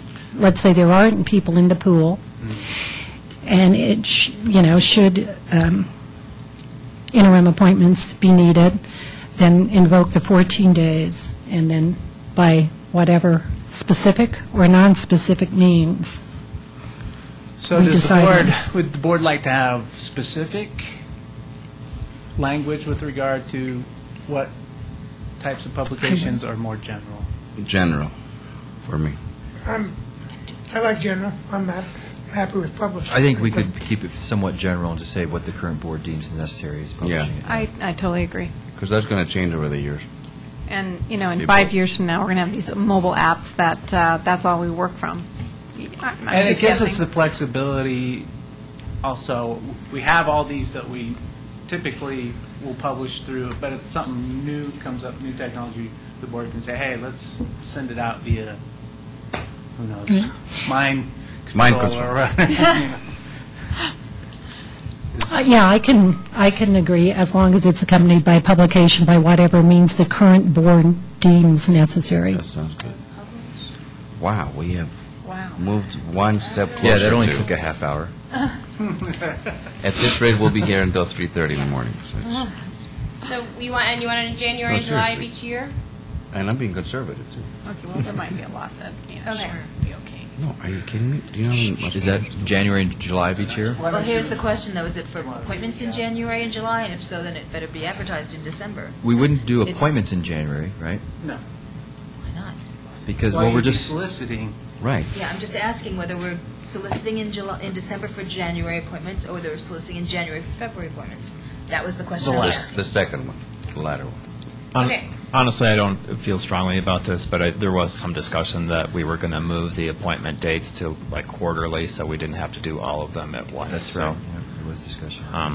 So I might say that you will publish quarterly because, hopefully the planning commission would be, not that we're discussing that, planning commission would be on 1 month, and then we'd have ProStac on a different quarter, and then we'd have OSAC on a different quarter, just so you didn't have to do a million of these all at one time. So, once again, I don't feel strongly about any of this, but My preference would have to be done, but I don't, I'm not willing to go the matter on that yet. It's nice to have it be over. Okay, so should I read this? Vacancies on an advisory committee shall be published by whatever means the Board of Trustees deems necessary in January, April, July, and September of each year, with the purpose of filling any immediate vacancies and also creating a pool of applicants if interim vacancies occur. Very well said.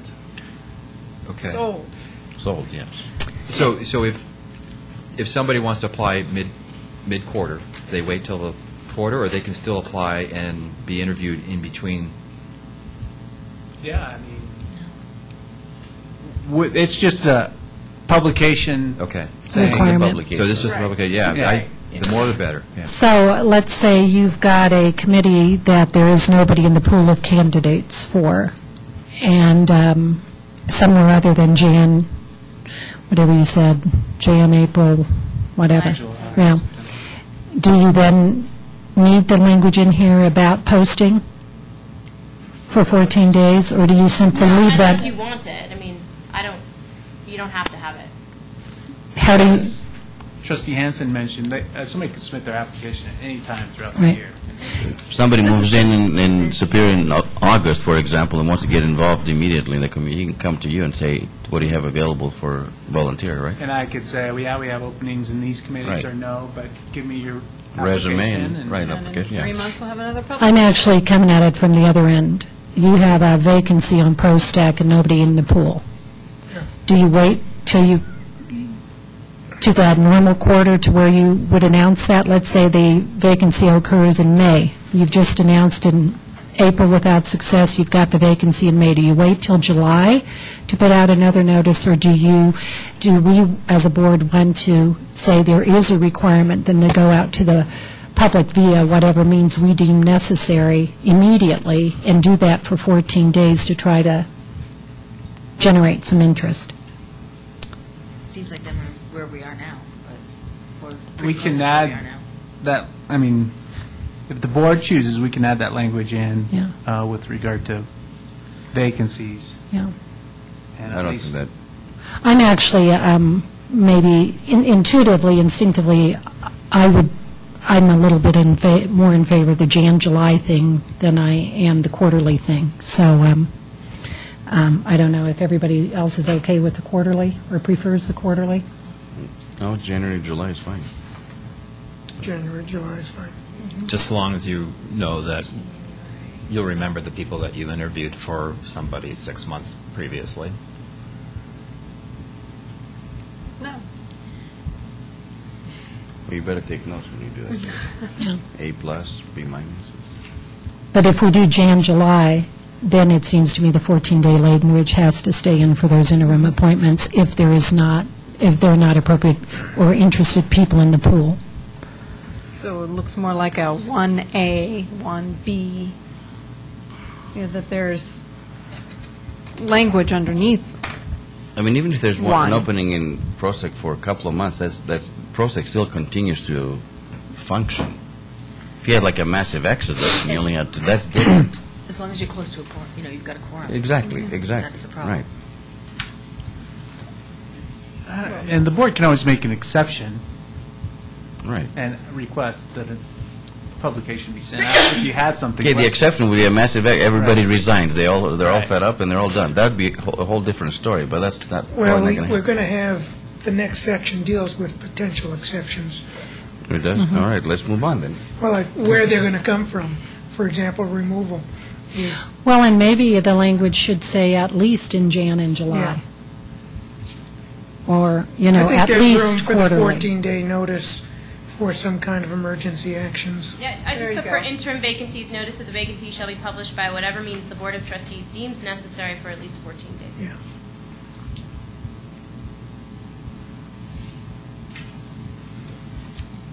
Did you put the Jan, July, or did you put the quarterly? Well, I'm still waiting. I Okay. think I have no Jan and consensus July, yet. I mean, Jan and July is fine. I think we have enough. That's fine. Okay. Yes. Got it. Head nod. Got it. Just one little beating of the dead horse here. Should we You're put killing at that. least Jan to July, Jan, July, at least Jan, July? So if, as we wade ourselves through the Take actual... care of that with the Okay, second. okay. Sandy, Okay, don't kill good. the horse. Let's move I on think to that the next horse one. is It dead. is long dead, yeah. Okay. All right. Removal Okay. and resignation is next? Okay, I Is have, everybody good with the rest No. of 12? Not Okay. oh, 12, which one? Which one? 40. 40. Yeah, I think we got to A1. I have on What? 1250 now, or we're not moving ahead? 1240, we're still on it. Still on 40? I thought we're at Let's go 12:50. nuts. Yes, I have two things on 40. C and E, I think we should allow the board to choose whether it wants to let somebody be on more than one committee at a time by their appointment. They either appoint or don't appoint someone to a second committee. They either appoint or don't appoint a trustee. And if E stays in, then it probably should say trustee or mayor, or mayor, if that's what you mean. But I think in both cases, the board should choose who it wants the committee to, who should be representing on the committees. And if the issue with the trustee on the committee is voting on budget, it could instead be modified to no trustee shall vote on a budget within an advisory committee. That would be my suggestion. So this is a big issue, having a board member serve in a committee versus be a liaison. That's a pretty big issue. So, Needs discussion. and definitely, if there's no trustee shall serve on an advisory committee, that obviously should include the mayor. It does include the mayor. It does? Yes. Because the mayor's a trustee as well? Yes. Aha. You're a trustee then. She got several votes then. And double pay. Okay, so as long as that resolves that issue for Lisa. You're a trustee as well, so that includes everybody. I'm still in favor of having a liaison position versus being an active member of any board. And liaison is yet another thing that I think is missing from this. I hadn't figured out where it belongs in here. Doesn't Liaison needs to necessarily- be somewhere in here, but I think those are completely different things. I don't think liaison has to be in here at all. It's how we operate the board. Yeah, liaison is, that's, yeah, But, by its definition. But I don't think trustees should be members of boards. Yeah, I agree. I guess I'm just asking for a why, since it affects me personally. Well, it affects you It affects personally, but it everybody. affects other No. people that have been on committees too. Yeah, I was on one too. And it affects those of us who haven't been on committees. I think you get one bite at the apple at setting policy. What does that mean, one bite at the apple at setting policy? That's what That's, when you're on the board, you make a decision on what the policy is. When you're on a committee, you start fomenting what the policy should be as it goes up to the board. It It's annoyed clean. me every time when I have dealt with that in the past, and it wasn't you specifically. In fact, I brought this issue up, and it didn't even dawn on me that you were on a committee when I brought it up. So, I think it's cleaner that way, that's all. It's, And I And then- remember that you were, when you were elected in 2008, you were on the Planning Commission, and you resigned feeling yeah. that was... And that had a little bit more weight to it, because Planning Sure did. Commission has public hearings as well. But I remember your reason for it was that it was, for you, a conflict. So I just feel that way, and, I do too, definitely. Agreed. yeah.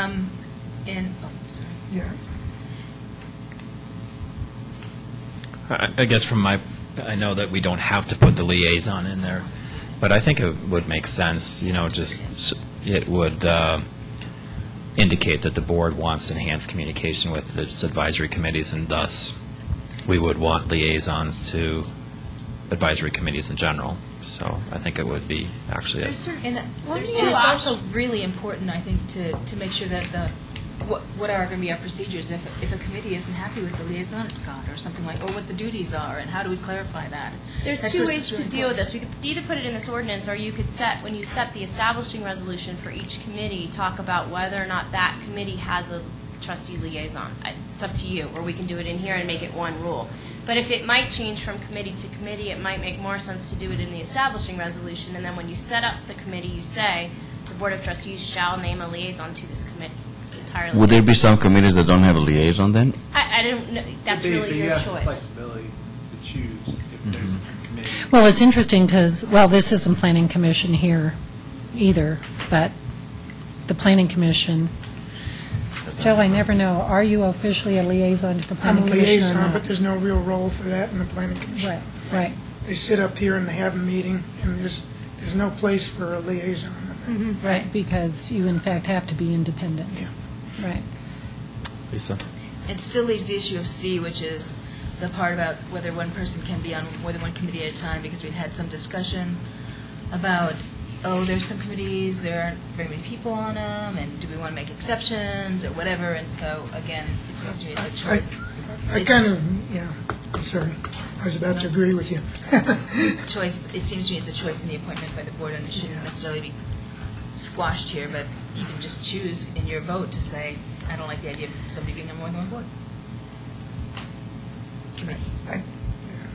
I think I like it in here. I would be willing to, however, add language at the end, a clause that says unless exempted by the town board. We might choose for various reasons to, for example, low interest in serving on committees, to where it may become necessary, et cetera.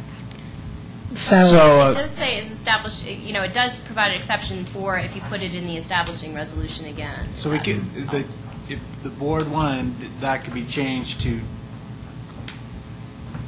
not specifying that in the resolution, but here in the ordinance. I like it in the ordinance because we don't know when it might occur for a particular committee. Let's say, for example, nobody's applying for OSAC or whatever. So we could just say unless otherwise provided by the Board of Trustees, and leave it open as to time? Yeah. Is the rest of the board okay with that? Can you say that one more time? Yeah. I was just going to add, it's where it says unless specifically provided to the contrary in the establishing resolution, take that out and simply say unless otherwise provided by the Board of Trustees, leaving the timing open. Does that work? Right. Works for me.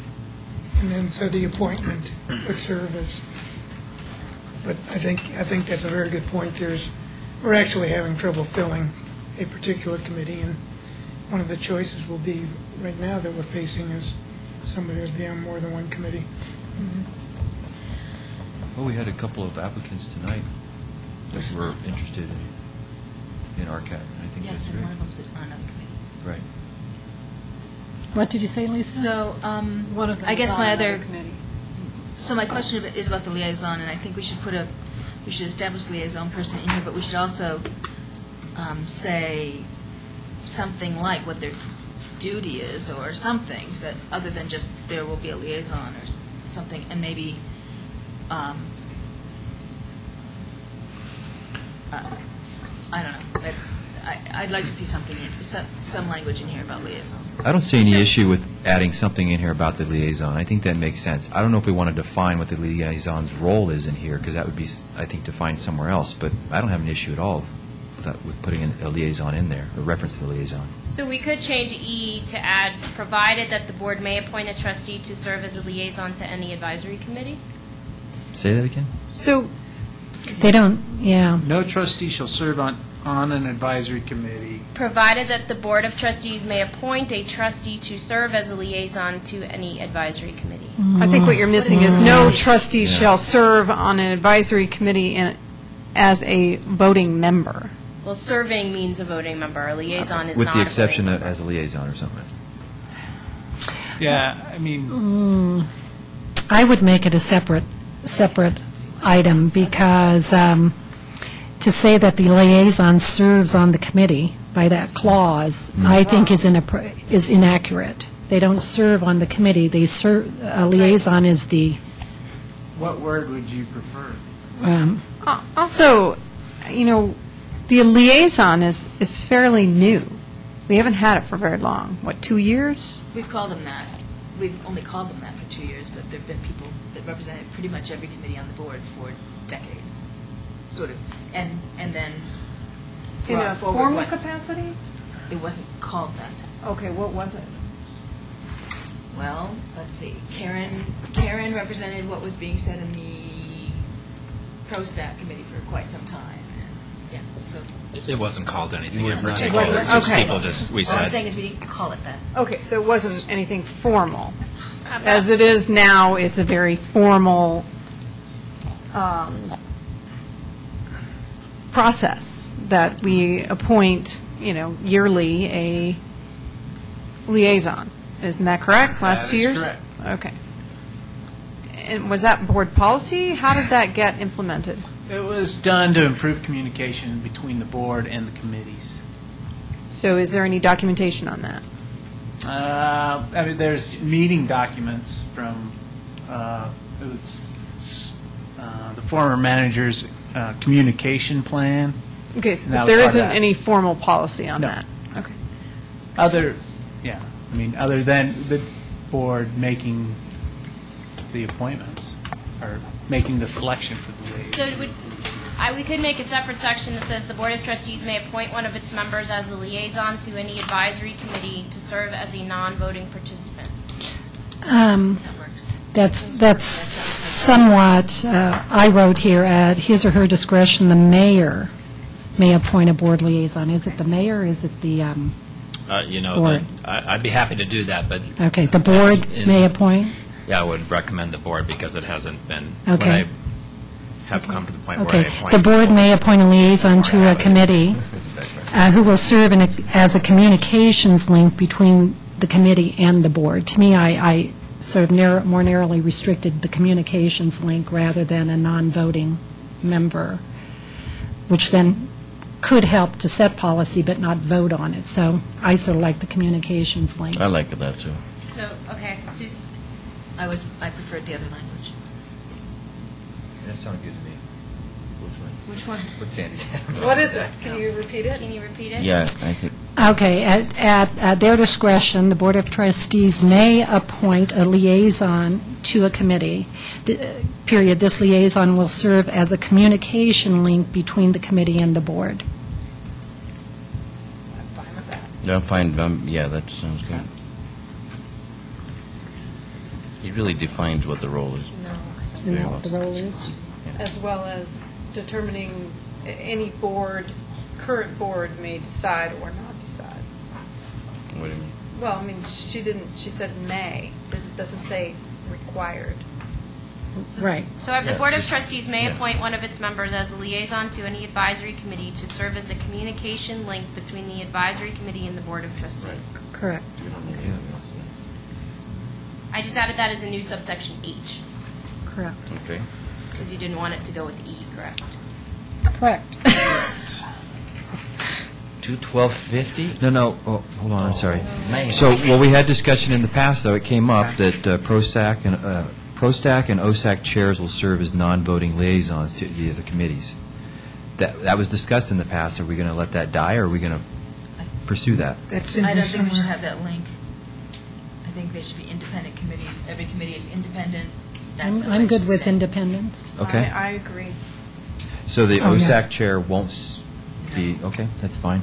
Doesn't Um, prevent anybody from attending a meeting, though, so. Huh? No, it's just Yeah, not they a can, voting member. they can still Not attend. voting, not. Come to the, I don't know what No, you're saying. liaison, Well, let's, nothing. let's have the Okay. board answer this, and then we'll have public comment, yeah. And then I added actually one more at the end, because G says a person may serve up to 2 consecutive 3-year terms and then take a year off. I'd actually added that if there are no applicants when the member is term limited, the term-limited member may immediately apply. Yeah, we discussed that. Okay.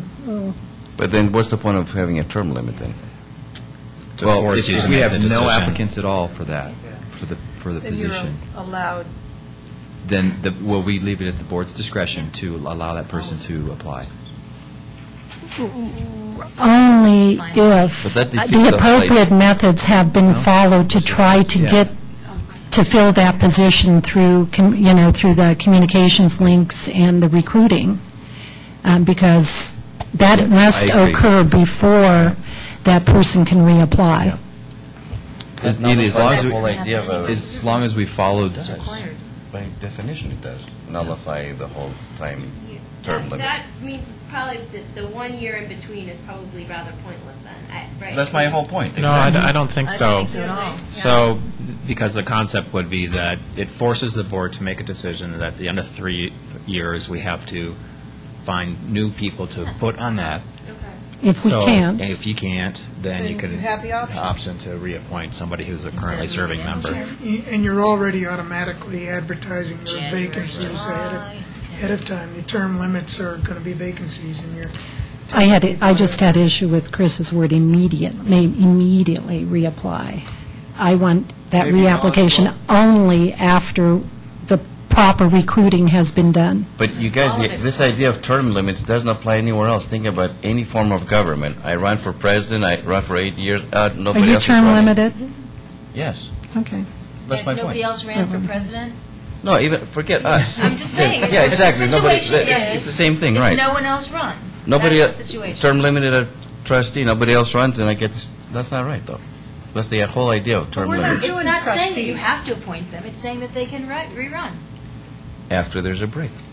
No, if there's no, if there's no break, if there's no one else running. No, I understand the After idea. To having me, that recruited just and all this, defeats. that's law. Okay, my definition of term limits means if there's a limit to your terms.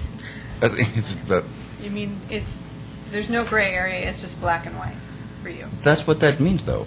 Your term limited, whether it's Congress, state, Senate, whatever it is. That's town trustee. That's what that means. Just so, though, what that would mean if there's no applicant, then you'd force that committee to be short. That's exactly what that means. Hopefully, we'll get people involved in the community. Then. That's right. That is what it means. I guess I'd like to have some flexibility Ditto.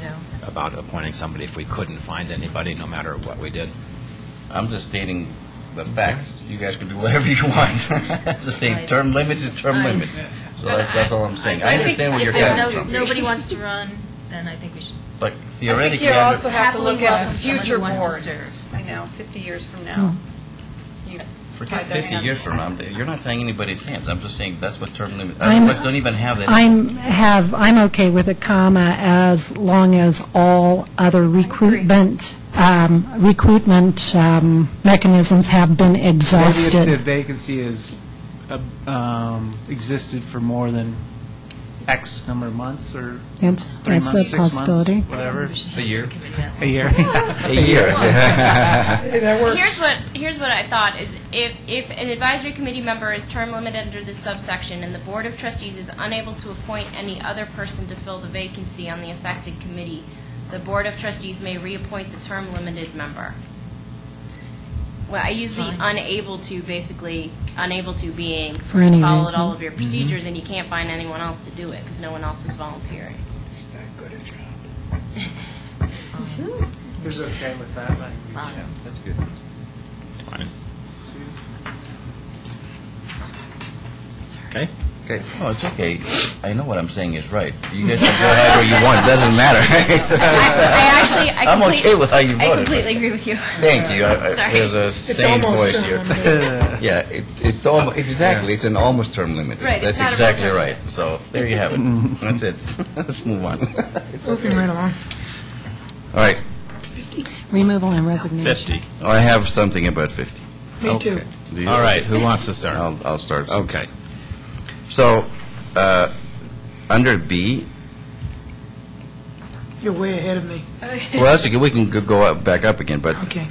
it says the member shall be given opportunity to respond to the proposed grounds for removal at a regular Board of Trustees meeting prior to the Board of Trustees taking any action to remove said member. So, when we send a notice, we do it in writing to them, Yes. but it doesn't seem like they can respond in writing. They have to come before the, publicly and do that. I kind of feel uncomfortable with that. No, they have to be given an opportunity. This is the due process requirement. Right. So that they have to be given the opportunity to respond. They can do that in writing if they would prefer. Can we state that in here? Sure. It's only because I feel like we're not doing it publicly to, air the dirty give them the laundry. opportunity. We're doing it in writing to them, but then they have to come in front of the board here, in front of everybody, and face the music. I don't think that's right. Sure, that's fine. We have to give them that opportunity. Oh, absolutely, yes, We can say, definitely. yeah. No, Yes. I'm just saying, just to protect them from, Sure. they can do it in writing, I don't know how else they can do it. They can just stand up and, Yeah. But give them the option, that they don't have to, they're not required to stand in front of all of us and do it. That's all I have for B. Agree. Okay, With you. Okay, yes. A1, I do not understand the need for anything after the first phrase, after committee. I don't know, we begin with saying the board may remove, right.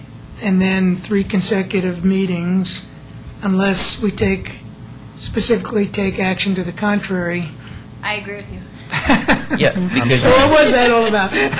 because the key word here is unexcused absence. Right. If somebody's Right. sick and they can't, they're in the hospital for 3 months, But we're obviously still that's an only excused dealing absence. with may remove, so he can come, You're right. but we don't need the contrary business. Right. I agree with you. There's 2 ways to get out of this. One is the excused versus unexcused, and one is the may versus shall. So Right. Can we get rid of unexcused, because who's doing the, this is what we've run into in the past. What's excused absence, who's going to, The chair. I mean, I think, it's up to the chair generally to excuse an absence under Robert's rules. So that's usually. I don't know, it seems I've never completely seen that generic. actually implemented. Okay. That's Well, what we did at the planning has it? commission. It can. Really, it's just a phone call, really. Yep, and the chair sometimes says, committee member Smith has called me ahead of time and is ill today, and therefore his absence is excused. That's how I've seen some committees work, but. Works for me. It works for me, too. I think it's a good way to go. Because otherwise, then you know when people aren't showing up. But The again, last thing is not knowing who's not showing up. Right. So then we need to make it clear then who's doing it. I don't like this. I mean, I think it should be very clean, that absences, and then the board can decide, is there a reasonable understanding of why somebody's not there? Like they've I had surgery or actually they're out of the agree. country. I mean, So don't use the word unexcused. I just say absences because we have may in there, right? So board is given liberty then. We have the next one, consistent failure to attend regularly. That, I think, is supposed to cover the situation where they don't go to 2 and then they go to 1. They don't go to 2, they don't Right, go to 1. right, So it's right. supposed to be a little broader than Yeah. the first. I actually have problems with number 3, because at what point do disagreements and personality and all that kind of stuff, what point is that perceived as misconduct? So I find that to be too broad. It's a little vague. And that would, again, it's up to the board to decide what would constitute misconduct. So if there was a heated discussion, would that, no, Yeah, I'm not being funny, seriously. If there's a heated discussion, would that right. maybe interrupt the meeting, maybe not? Yeah, If there's profanity and chairs being thrown, that probably interrupt the meeting. That would be misconduct, yeah. I But- don't think we need to open up the door there. I mean, the point is, people disagree in various capacities, sometimes appropriate, sometimes inappropriate, and for one event of that sort, to qualify here bothers me. I would maybe entertain repeated It does misconduct say at meetings, meetings. plural. No? But it has Yes. act singular, which includes any act that may interrupt the orderly process of said meetings. So I think we got to, Repeated is how many, 2? I mean, then you go into the 3? right. 23? That's why it's a problem. But misconduct A pattern is of- too singular. A pattern of... A pattern, that's what I wanted. goes A to pattern Jane. of I misconduct. just heard, I got good hearing. He said pattern. That's so- what I wanted. A pattern of misconduct at meetings. And you want to No, it's take a good out pattern which of includes any misconduct. act that may interrupt the orderly process Yes. of Yes. said meeting? Yes. Okay.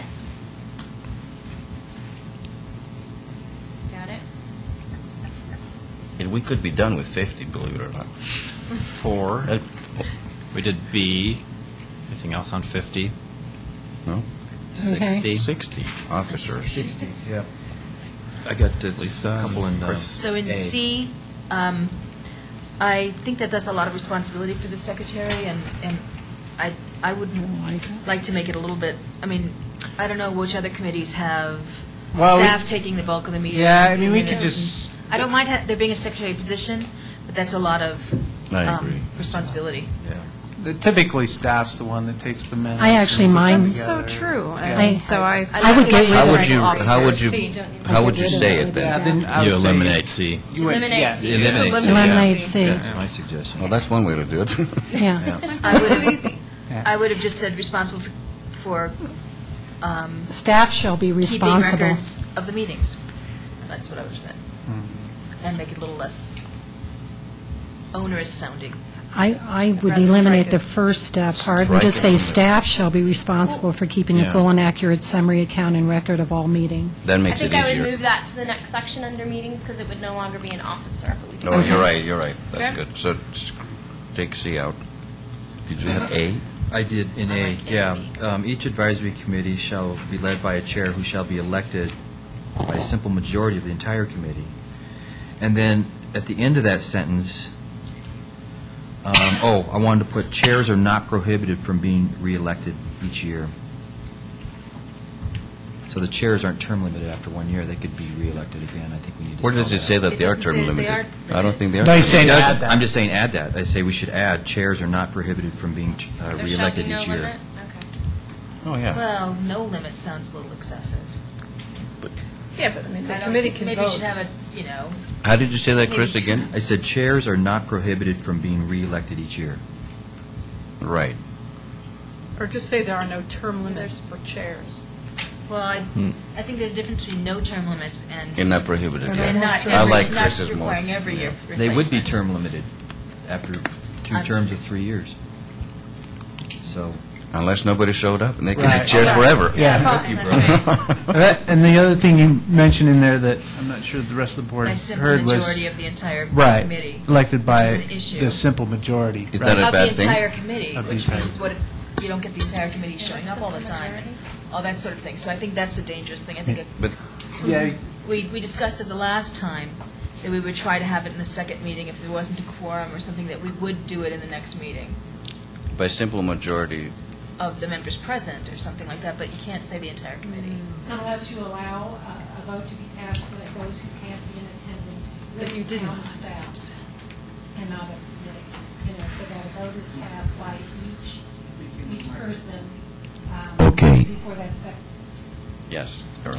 Unless we allow a vote to be cast in this specific instance for those who can't attend the meeting and allow that vote, let's say, to be submitted to town staff or some other mechanism. Or to the chair.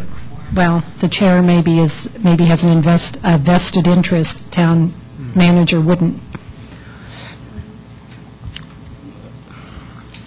I'm happy with votes of quorums. I mean, to me, that's... As long as there's a quorum, then you vote, right? That's not what was stated. Yeah, Right. I think a quorum is plenty.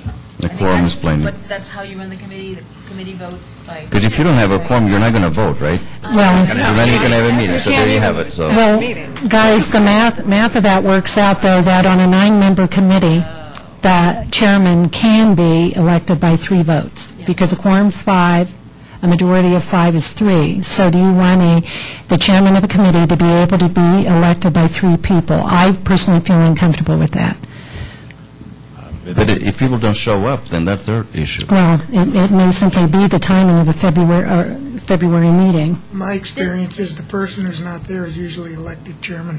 I mean, this is, You better if you show look up. down at 21280, subsection C, any action of the committee must be approved by a majority of those members present at the meeting and voting. Yeah, well, it's taken care of, right? So you already have covered. If you agree with the If you agree quorum. with that, No, exactly. I do agree with it. But where's quorum defined? The quorum, Doesn't that I define? don't think it was It's not, I don't think, and that's why... the quorum we is did discuss defined it. in the establishing resolution. If you go back to 21230, subsection B4, the initial resolution will establish what constitutes a quorum of the committee. And Trustee Pennington, on the election one, I'm totally happy to allow that vote to people who can't make the meeting be able to provide input, but I'm not happy to force that.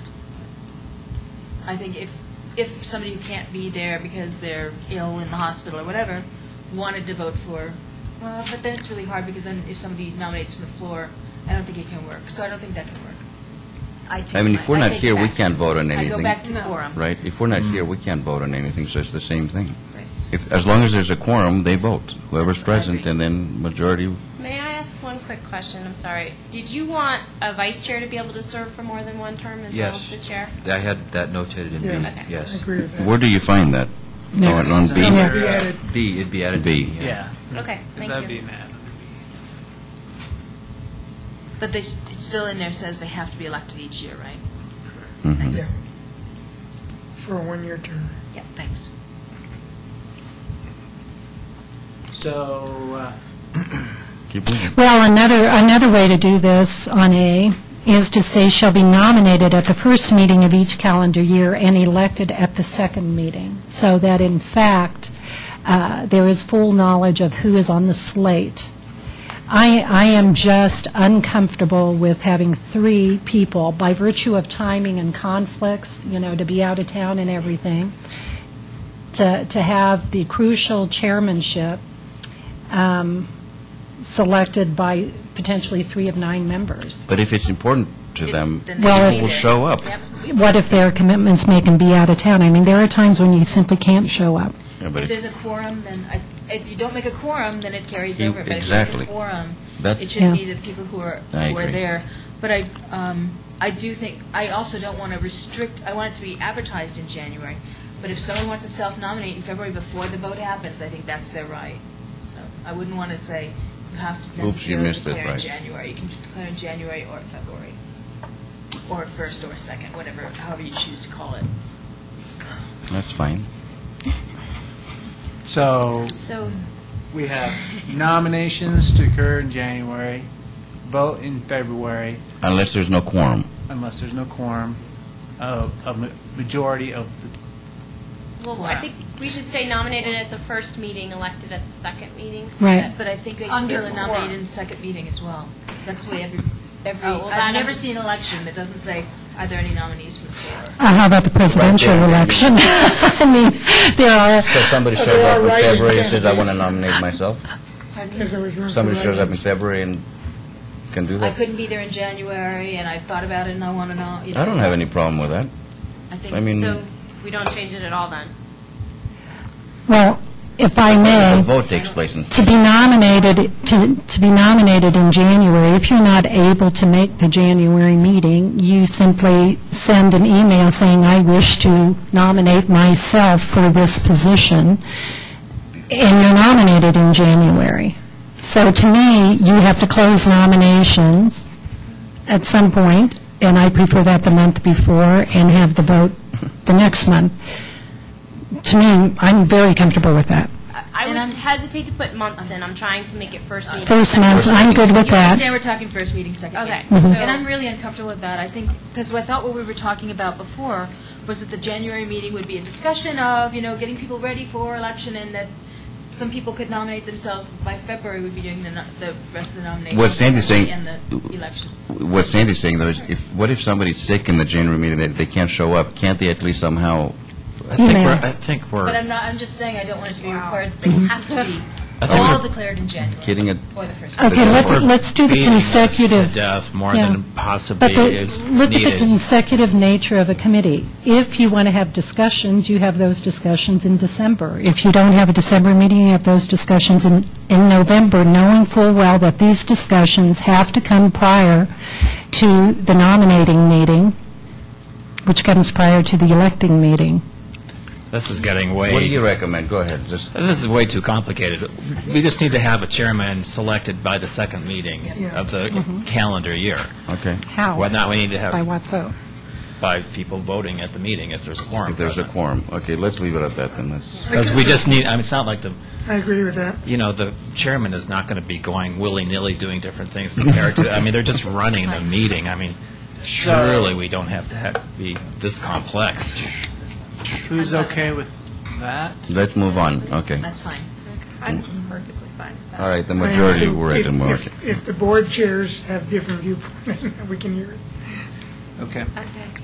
Meetings. We're good with meetings? No.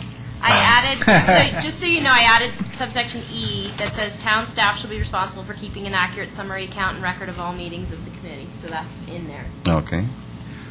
I had done a D, and I'll just read what I wrote here. Meeting agendas shall be set by the advisory committee chair, provided that any item specific to the committee's duties, responsibilities, and mission may be added to a meeting agenda if two or more committee members request that the item be added and must be requested at least 2 business days prior to the meeting. And your thinking behind that is? We can't just spring something on at the meeting and say, I want this added to the agenda. It's got to be added to the agenda ahead of time, just like we would do. I would even extend the 2 business days to like a week. And the reason why is staff has an obligation to prepare documents if needed, et cetera, et cetera. I think there needs to be due time. But I was uncomfortable with the apparent immediacy, meaning I'm at the meeting, I want something added to the agenda, and it's got to be added now. There's got to be a time frame. I still would go with the 2 days. 2 days is Only okay. because what if something happens that last week that is important enough that you want to bring it up to the meeting, and it's a week in advance, that's 2, you can't do it? I don't know. I'm 2 fine days with is good. 2 days is good enough for us. It's good enough for... Yeah, I'll keep it consistent with us. Is 2 days our requirement? We have to have it by Thursday, right? Yeah. Will you, yeah, because, yeah, it's got to really, be. it's 24 hours. Yeah, it's 24 2 hours. business days. It's 24 hours. of Because it has to I thought be we had to have it published. requested by Thursday before the meeting. Just Has to be published. procedurally, not legally. Right. Will you, do you mind repeating what you had? So everything stays the same up until provided that any item specific to the committee's duties, responsibilities, and mission may be added to a meeting agenda if 2 or more committee members request that the item be added and must be requested at least 2 business days prior to the meeting. The only concern I have is that those words seem extremely carefully selected. What about or functioning of the committee? They only have, just to throw this out there, the committee only has the power that you've given it, and the power that you've given it only includes something that the committee is authorized to talk about.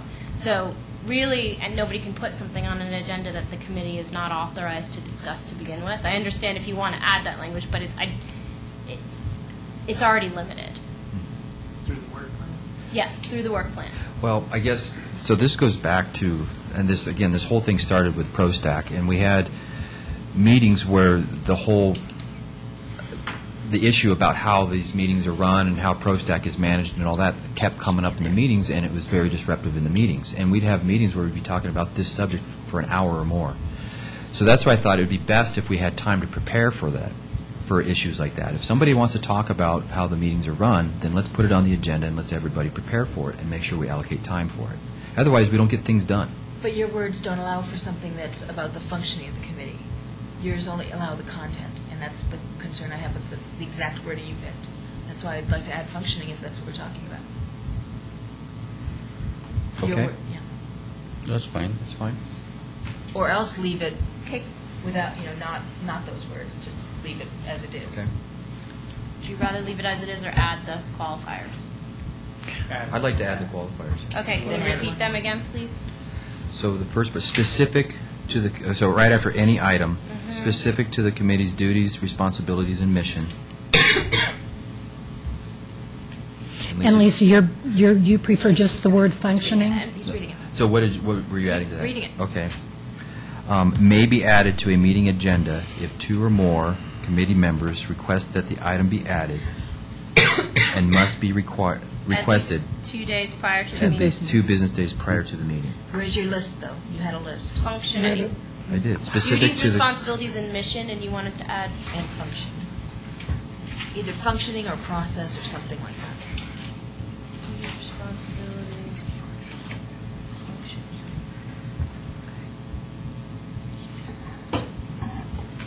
or mission? I'm assuming we want that to be an or, not an and? We want to make any of those items, so it Yes. could be related to the mission, the duties, okay, got it, That works. okay. Are we done with meetings? No. Okay. What is the requirement? Is it a 48-hour notice that the meeting needs to be posted? Or is it 24? Okay. 24. So I think my concern is that a lot of these meetings sometimes change, not a lot, but sometimes they change, and the residents are not aware of where or when, and What do you mean, change like? from their regular time, if that's the case. And any number of, all the committees have done this at one time or another, so. Why? So how can we address that? Well, typically, the time and the day of the meeting remains. It's the specific items being discussed that might change. Is It that what can you're be talking that, about? and it also can be where they're discussing it. It can change where they're, there's Like been physically committees meeting? that have taken their business, Yeah. somewhere else for the evening. Like at Old Chicago or something, or? Or the schools, Or a school, or whatever it is, but not just the content of the meeting, but where the meeting is. So that's my, So any amended agenda has to be posted 24 hours prior to the meeting. And the okay. agenda includes the location and time. Oh, I see. So that's Okay. covered. So, all right, Okay, that's covered. all right, just want to know how we were addressing that. Done with meetings? Voting. I hope nobody says anything about voting. Do we just need to add at the bottom of C, providing that the committee has a quorum? Do we need to add any language about that? So that's already No, given. committee can't act without a Okay. quorum. That's it, Elia. How about the chair gets 2 votes or something? No, that's the mayor. That's a mayor, Oh, right? that's 'Cause a I'm mayor. a trustee as well, right? All right. And then, Wow, 9. dissolution. So then the other issue I have is the table that was attached to this still doesn't, because I guess it wasn't the updated table, it doesn't include the Economic Development Committee, The which one? Economic development? Well, this is which we a, talked about at the last meeting. yeah, this is extensively. a I'm just, format for all committees, and if the board were to Right. establish an economic, then it would apply to that committee as well. We're going to have the discussion about that. I thought we were having that tonight, because I thought we Is the discussed economic that. development, is that an actual committee yet, No. officially? It's No, not it's an not. It's not an official advisory committee. And We- nor but is we the said we were gonna have a Transportation discussion and of Safety work session Committee. about that. Those are different, though. That's a committee I of the know, board. but And that's completely excluded right at the beginning. And I would Okay. expect the EDRC to, if we did go that route, would fall under these Right. same. Yeah. And then they would have an establishing resolution, as the other committees do. And I'm uncomfortable, I guess I'm uncomfortable moving these forward without an understanding that that's one of the advisory committees. It's not. It's not. It's not yet. Could be, right? We If have to discuss that. The nice thing about this ordinance is if you create any new Right. committee in the Big future, They fall under, they would fall under this. have committees ever been dissolved or not as, No, Not yet. Open Yeah. Space Advisory Committee was the first, and then I It think the almost Recycling dissolved. Conservation was next, and Historic. It was- We just added, we haven't deleted any. Well, That I'm there were- aware of. I was there were wondering why it shorter-term would happen. committees. I know, yeah, I thought there were shorter. I don't think anything that was There was official, something though. that Eric, that was board members, though, wasn't it, with Eric and Yannick Yeah. on economic development. yeah. officers, removal, membership, creation. All right. Is there anything, I have 2 things. where are we? Have we, do we have codified in here that how we as a board appoint? That it's, we had the confusion and frustration in the past few months about how that's done, and I certainly support the interpretation that the current town code gives, which gives trustees the responsibility to select advisory committee members in a public meeting. Is that in here? Or the previous interpretation? Sorry, I couldn't hear Oh, it. The current town code gives trustees the responsibility to select advisory committee members in a public meeting. Right. right? Is that codified in here? Yes, hold on. It's under It's A, isn't it? 21240. 1240A. Advisory committee members shall be appointed by the Board of Trustees in its sole discretion. Okay. The procedure for appointment is as follows. And that's where Okay. we started the meeting tonight. Right. And is this done? The Board of Trustees publicly? can't take any action other than in an open meeting, so. Okay. And I wanted to throw out there, one, how do the trustees cast their votes? I believe our votes should be cast by ballot at a public meeting for the reasons that when, with the votes submitted to and tabulated by the town clerk. I'm very concerned that what happens when we do this by voice vote is that we end up publicly embarrassing candidates and thus discouraging low vote getters from reapplying for committees in the future. I felt that happened here in the recent past, and I think it's a much more humane way to do it by ballot and pass them into Phyllis and have her only announce the top vote getter, or the top 2 vote getters if there are 2 vacancies. Phyllis, are you comfortable with that? I'm not comfortable. It seems to me we have to have public votes that, my understanding is we have public votes. Public- That's not a Well, it public is. I just want Sure you all it to is. know that if you do That's ballots, not they public are vote. public record. Right. So if anyone knows your handwriting, or however you plan on That's doing not it. a public vote. Or fingerprints. But a ballot vote is a public We have to be willing to stand vote. behind our votes, and I think it's Was it a public vote inappropriate. before? No, so this No. is where we all got to, where the board members in the past would give their recommendations to the mayor, not me, Mark Hamilton, Sue Spence, maybe Ted Asti, although I don't think there was any committees back then, to avoid this problem where there was the public humiliation of this. And that's been the practice, and that was my practice, but the board is not comfortable with that practice, and so I But- think we should just vote in We the meeting. we can still vote, but I like Sandy's approach to give it to Phyllis and have Phyllis read the top 2. And we did do that when we appointed a trustee in the past, and I believe The trustee that, was right here, and George. he's Right. sitting That's right how we did it. here, That's right. George Kuffner. And So that was a method that we did use. to me, Probably not the, a good one, yeah. to me, the, I think yeah, we no, wrote it was by I think ballot. we It wrote was it. by- We wrote it. Here's by ballot. right, And then it was announced by Phyllis. right. Right. To me, the process of doing it via the internet to the mayor, totally behind the scenes, couldn't be less transparent. To me, If you want to be transparent, then you should vote in a public meeting. in a public meeting, and a ballot is an official way to vote in a public meeting. And if those ballots need to then be put by Phyllis on the public I'm just saying record, it's- I'm that's fine not with that. transparent. It's not transparent. That is not transparent. Transparent is if you vote for somebody. That's right. Okay, when you go and vote for a congressman, you say don't... who you're voting for. No. People can see who you're voting for. That's transparent. But that shouldn't be the case, though. In the United States, when you go in the booth, do they know, does somebody know how you voted for president or senator or congressman? No, they don't know. But it's unrelated to this issue. But it's very similar to this. The unintended voting. consequences of doing voice votes, I think, goes against the inclusive attitude we're trying to create in seeking participants on these committees. We do not in any way, shape, or form. We had applicants in that last couple of rounds back that were just embarrassed. They were never apply to a committee again. And my point is inclusiveness. My point is not to shirk any responsibility for my vote. If any resident calls me and asks me how I voted, I'm fine with that. If they can read my writing, I'm fine with that. But I will sit here in a public forum on a ballot printed by Phyllis and mark my one vote and hand it in to her for tabulation. I think totally it's agree totally with that. fine. It's just not transparent, but it's a totally fine. No, But I- voting is Totally never fine way. public. Where do you Ours- vote and our where you votes say? are public.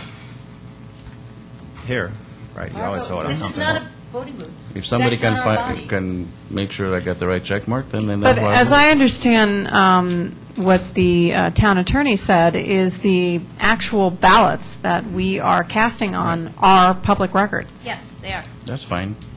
So I don't know how more public than Well, the more public, actually that's stating the person you are voting for in auditory-wise. Well, that's the most. But either way is both a public vote. I'm good with ballot.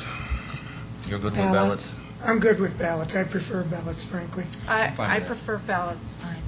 I think couldn't you're care totally not one, I transparent. could, right, I think that's it's wrong. true, but I What don't. was that? 5 ballots? I It's think not it's wrong. transparent, but I think don't it's care. transparent then. If you want to be transparent, you be transparent. You So, don't- do you want the language, Do you want- that language in the ordinance? That Yes. appointments are by Oh, ballot? maybe under that Okay, so we need to go back to the appointment. 2-12-40, is it? It's the right way to do it. Okay.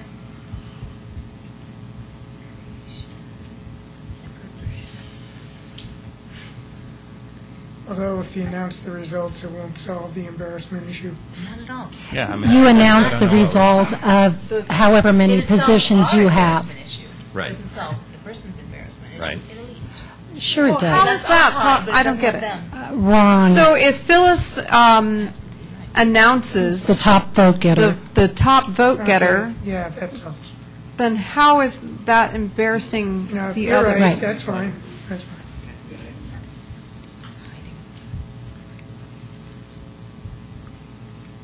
And the language could say top vote getter or vote getters, depending how many seats are vacant.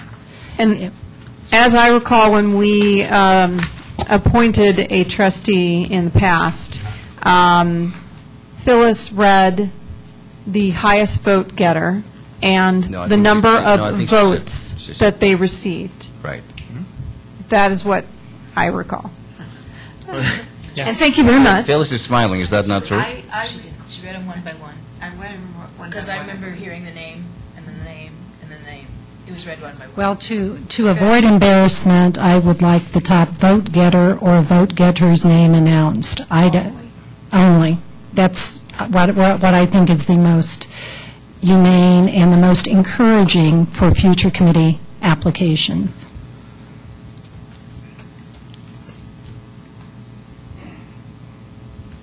Okay. Done? Mm-hmm. Sorry, still ready.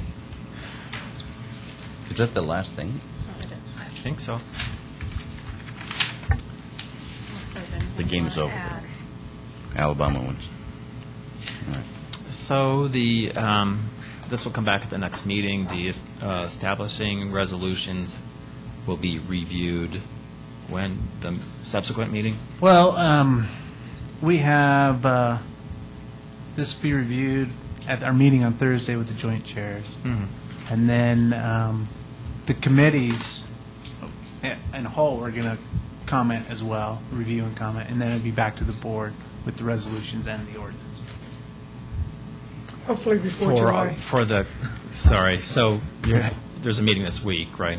So that'll be back before the next meeting, right? It might be a quick turnaround for the committees. So what's the process that the chair is going to look at it, and then every committee? Yeah, the is gonna board look wanted at the chairs to have, it was going to go to the committees, and then the board requested the chairs have another chance to review and comment on it, so we set that up for this Thursday. Oh, in a meeting? Yes. Okay. Could we specify that the chairs, could we request the chairs to do it in their February meeting, so that it then, one of their February meetings, so that it can then come back to us as a board in March, so we don't drag this out? Definitely. And then after that meeting in March, we'll talk about the committees, the establishing resolutions after that. No, we'll do Are we going to do those- that all during that meeting? Yeah. Okay. Yeah. We'll Okay. need to start working on those resolutions now. Can you repeat what you said? We're having the meeting Thursday for the chairs and liaisons, and Matt will send out an email to the, I assume, or however you communicate, to the board chairs, asking that this be considered, this be addressed at their February meetings, and then it comes back to the board in March. Okay. Thank you. Yeah, kind of space that we had a Thursday meeting with the chairs. Anything else about this? Yeah, one, sorry, I apologize.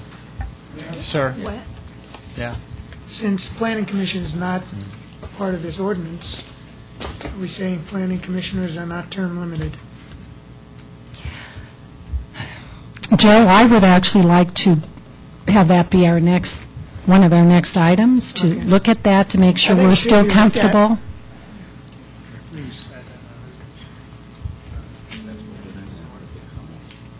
Oh, we can, I mean, Sure. Because you're waiting. it's fine. Jim, do you have anything to say? Jim Payne, Town of Superior, Pro Stack member. I'm not going to comment on anything you've said because I have that opportunity Thursday night, but I just wanted to point out one sort of technicality maybe. The current resolutions that establish the committees don't have a lot in them, but they do specify the staff liaison role and make that clear, and I'm just not, I think it might be, you might want to consider making some reference to the staff role in with the committees. So I just point that out as a suggestion. Okay. Any other public comment regarding this? So it's basically, Brett, We did it as a secretary. anything? You're You're good? so it's all coming, basically, it's all coming back around for public comment, so, We made some progress. Yeah. We did. yeah. Anything else to come before the You board sure you tonight? don't want to say something? No. Okay, seeing none, meeting adjourned. Yes, we did.